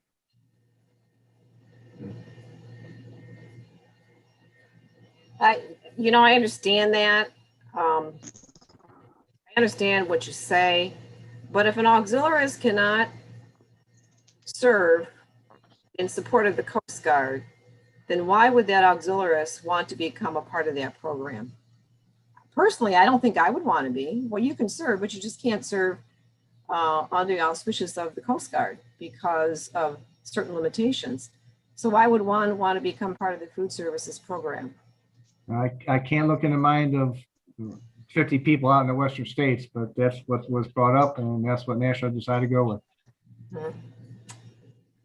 So Commodore, this is Dave McCartan, and Gail, I can add a little bit of background. So a lot of the driving behind the qualifications is actually coming from the Coast Guard. So it's coming from the program manager, who's adamant that for an auxiliarist to support a galley, ashore, or float, must have a minimum of 12 hours. If an auxiliarist can't meet that 12 hours, then they're giving them the option for a different tier of being part of the FS program. But if a member can do 12 hours, and if they're 400 miles away from a galley and they can figure a way to go out and support a galley for a minimum of 12 hours a day, they'll be classified as tier 1. But it's the Coast Guard who's actually driving the requirement, not the auxiliary. So if I'm understanding what you're saying, Dave, it doesn't take away from anyone's ability to serve at a galley, no matter how far away the galley is. Correct, sir. But it's giving them an alternative. If you can't get to a galley, it's giving them an alternative to still continue to serve. Is that how I'm hearing it? That's correct. It's the 12-hour requirement. If you can do 12 hours in a galley, ashore or float, then you would be classified tier 1. If you can't and still want to be involved in supporting in a chef manner, in other alternatives, it gives them an opportunity to participate, and it'll be up to the individual. I mean, going forward, people sit there and say, well, I can't do the 12 hours. I really don't want to cook for a change of watch, so I won't be part of that program. But if they do want to be part, it gives them options, and it gives our current AUXF options if they can't get the 12 hours in, that they can still support locally. Okay. That rewrite for that entire program is in BSX hands. It should be out within the next 3 weeks. Okay. All right. Thank you. All right. Thank you. Back to you, Pam. One last question for the audience. Does anyone have any questions for the food service report? Then we move on. DSO Human Resources, Bob Walshy. Do you have anything to add to your report? Nothing to add. Thank you. Are there any questions that the audience has on the Human Resources report? We move on. DSO Information Systems, Paul Newmiller. Do you have anything to add to your report? Nothing to add. Thank you. A loaded question. Does anyone have any questions on the report that Information Systems officer provided? I'll go quickly to the next one. DSO Marine Safety, Tony Carico. Do you have anything to add to your report? Nothing to be added at this time. Thank you. Are there any questions on the Marine Safety report?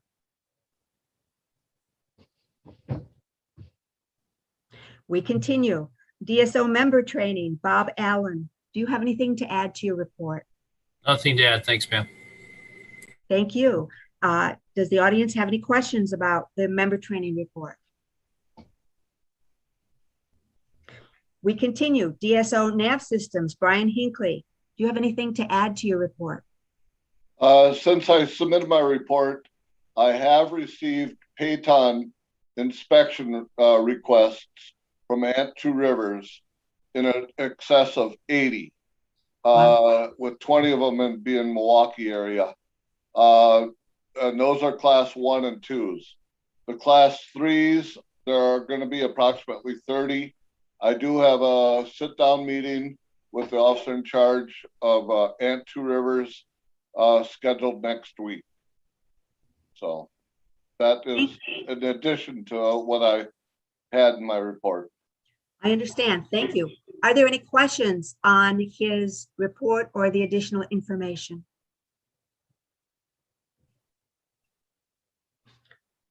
We continue. DSO operations, Russell Hoganson. Do you have anything to add to your report? The only thing I would add is that with the advent of our new E-Train that started last Monday, we've gotten a good start on the operations workshop and the risk management training. And now it's moving on to the local division level to try to build up from there. Thank you. Does anyone have any questions regarding the operations report?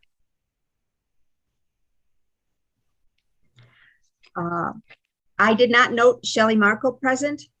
I'm here. Oh, thank you. I'm sorry. I missed you on the chat. Do you have anything to add to your report?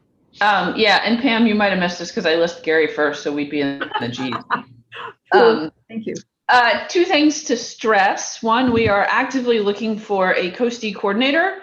For those of us in COVID times, this is a great role. It's something you can easily do from home and is inclusive of a lot of logistics and coordination and connecting people and resources and things like that. So we are actively looking for a COSTI coordinator. And then, as has been mentioned once or twice, I think twice already today, we have recently added an ADSO historian, and that is Michael Stroud.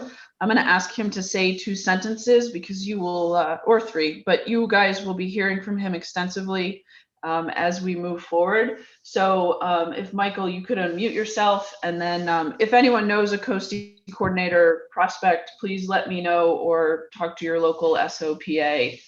And then Michael, can you speak for just a second? Sure, absolutely, Shelley. Thank you very much. I'm very excited to be in the role. I've been passionate about history for decades now, and as the Commodore mentioned earlier, I'm actually actively pursuing a degree in military history, which I will be done with in about a year, and then my master's program will start after that. So we are fortunate enough to have a history division chief, Dr. Mark Snell, who is a renowned historian, in charge of the program. We're actually kind of rebuilding the program that actually has always been there, but we're refining it and putting some teeth around it, if you will, so we can properly accumulate and disseminate and tell our story that we have. It's a very exciting time for those of us that are passionate about that. As we mentioned, as I've relayed in some other communications, it's not the time to open the floodgates yet for everything. We're going to take a really methodical approach to how I ask for information. We have a cloud-based process that we're actually going to store this information in when it comes to paper type programs. And then eventually we will get to artifacts. We have a facility where we store auxiliary artifacts of note. So, but it's going to be a building on program. One of the ways I'll keep the word out there is every month in our district publication, I should say every month, every time we have a district publication, I will have an article in there related to auxiliary history and or specific to the district itself. So we're making a lot of efforts to really methodically and purposefully build the program in District 9 West, but support the national efforts too that we have in place. So I'm excited to be in the role and excited to work with everyone about this. Thank you, Michael. So the last thing I'll say is this is time for you guys to get your members going into their basements and their dark cupboards and figuring out what they've got in there that might be of interest. It is not time for them to ship all of their crap to Michael. The expectation is you will take a look at your stuff, see what you might have interesting, communicate with Michael about whether it is relevant or appropriate, and then he will handle matters from there. So encourage you to go clean out your basement since you're all staying home anyway, and see what interesting artifacts you might have for us. And that's all. Thank you. All right. Thank you. Any questions from the audience to Shelley or Mike? We continue. DSO Publications, John Sarin. Do you have anything to add to your report? I do. 2 things. So for number 1, current is under final review. So keep a lookout for that in the coming days and weeks. I can also report that 2 articles from that issue were submitted to the national publications and they were accepted by NavX. So our district will be represented well in hopefully Q2 and Q3 issues. Second, for social media, publications is expanding into social media here. We have a new ADSO for social media, Elizabeth Hidalgo. As part of those efforts, we started a district Facebook page. Please follow us and keep up to date there. And we are exploring additional trainings and policies given attention on social media. That's the end of my report. Thank you. Any questions about the publications report from the audience? We continue on. DSO program visitor, James Benison. Do you have anything to add to your report?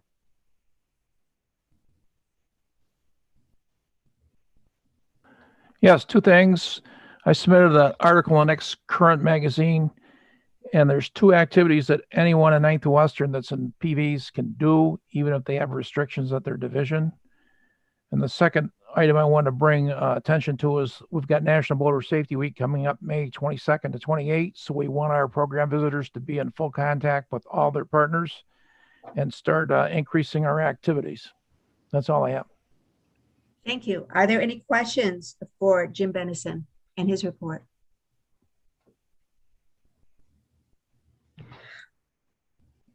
And we come to the last officer. It is myself, the DSO Secretary of Records. I have no comments on nothing to add on my report. Does anyone have any questions for me? Commodore, I turn it over back to you. Thank you. Okay, so we're going to continue though with the XCOM and the division commanders. Correct. Thank you. Commodore, do you have anything to add to your report? My report stands as written. Thank you very much. Audience, do you have any questions for the Commodore?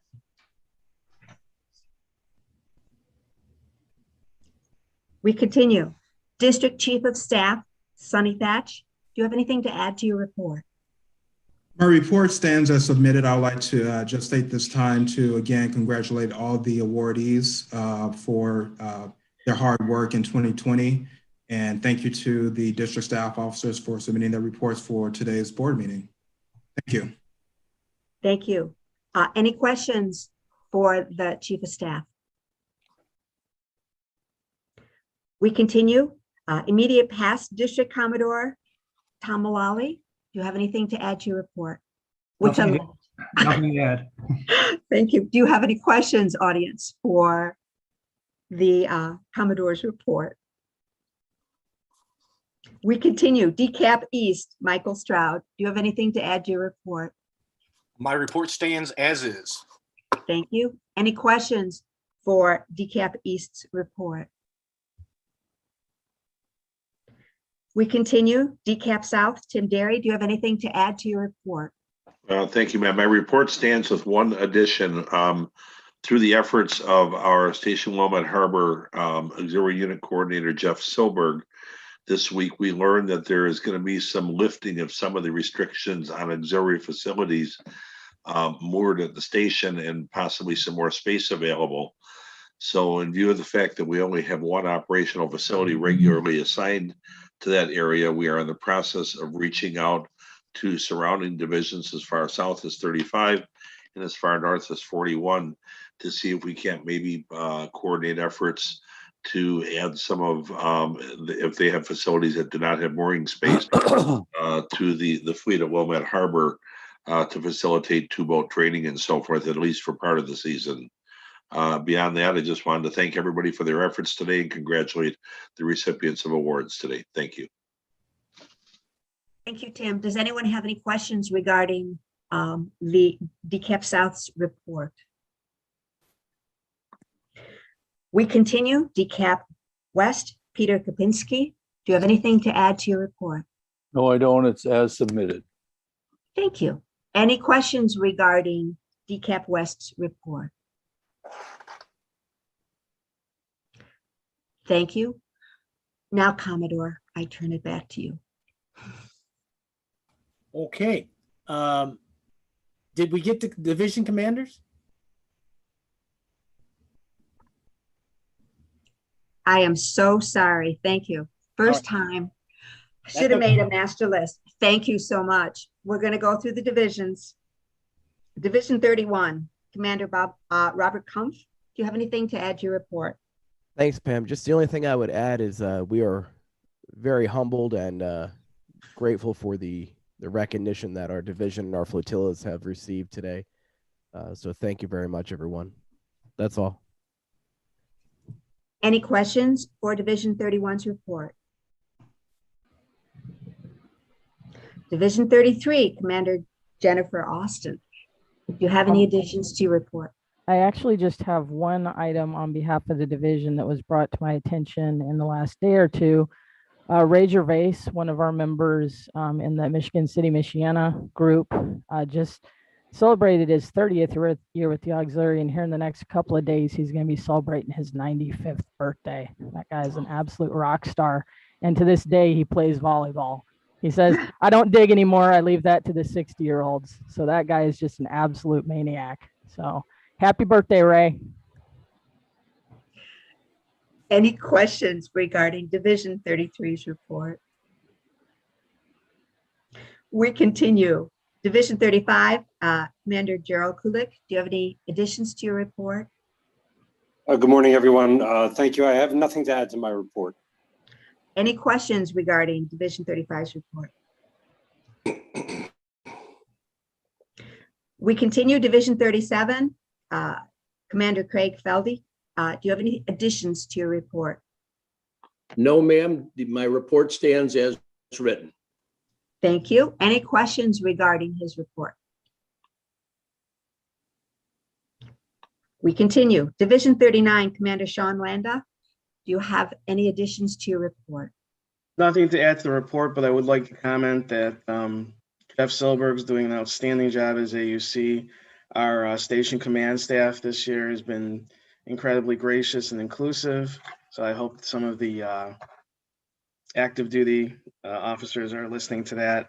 And we're excited that the Coast Guard Station Wilmette Harbor has invited all of the auxiliary members to come for the 1 week basically crew college at the station. So excited about that, and excited about the cooperation. That's it. Thank you. Does anyone have any questions on this report?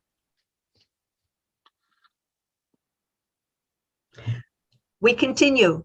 Division 41, Commander Tim Cooper, do you have any additions to your report? Good morning. No additions. Thank you. Thank you, Tim. Does anyone have any questions on Division 41's report? We continue. Division 43, Commander Tom Matz, do you have any additions to your report? I don't have any additions, but I'd like to congratulate all the award winners for the work that they did last year. In spite of the pandemic, they still stepped up remarkably. And secondly, I'd like to thank all the people involved with setting up the E-Train. I counted 36 workshops. The downside is I'm going to be sitting in front of my computer the next 2 days straight. So congratulations to all, and I wish everybody a great 2021.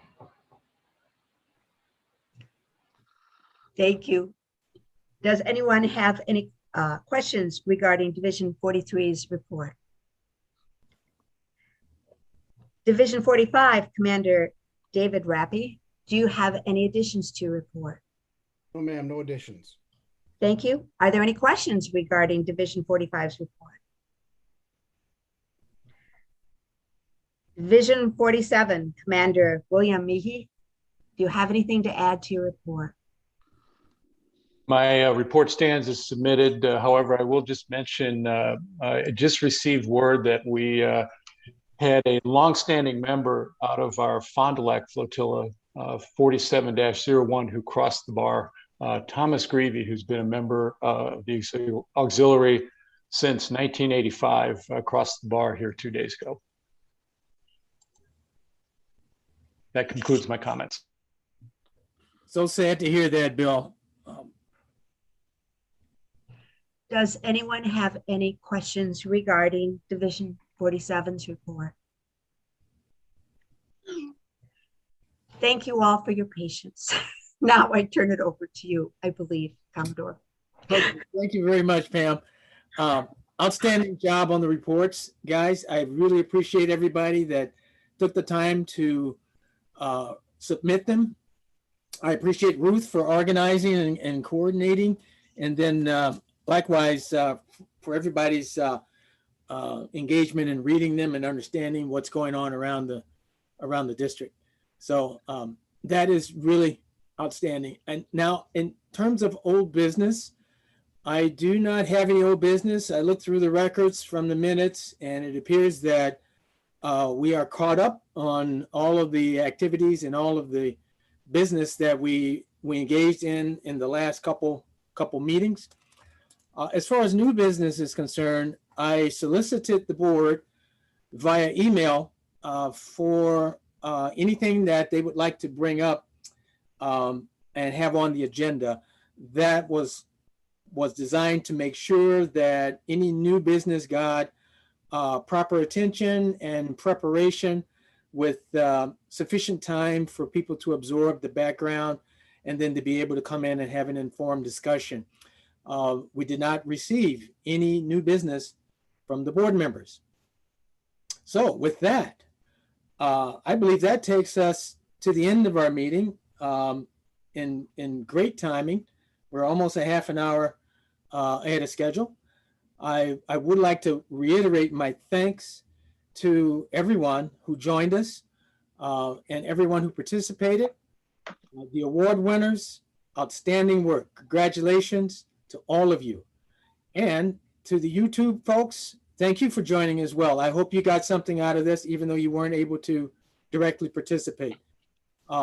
As was mentioned earlier, we do have recordings, and the recordings will be organized and made available to everyone.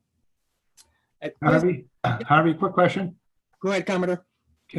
Is John McDonald still on?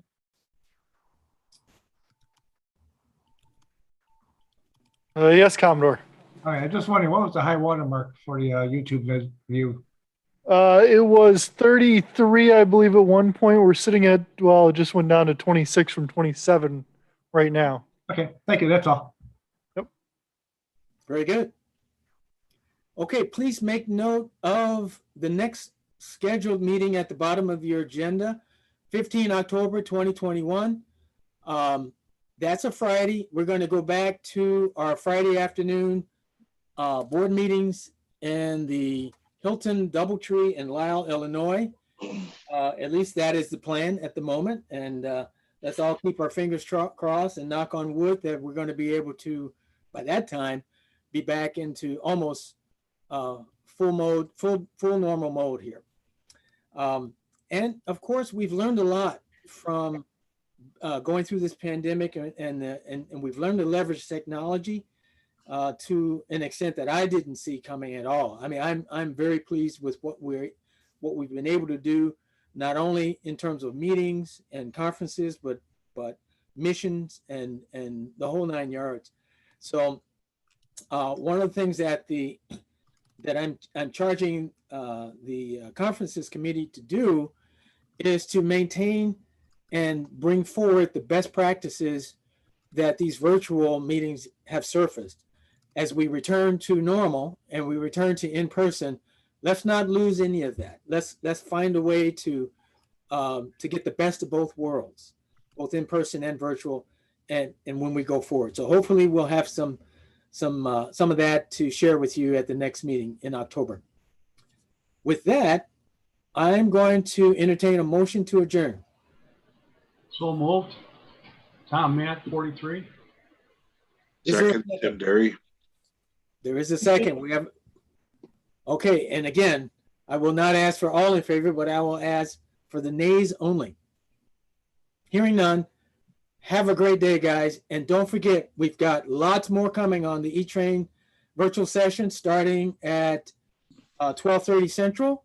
We'll be back and talking to District 9 DPA staff. Thank you so much, and have a great day, everyone. Thank you.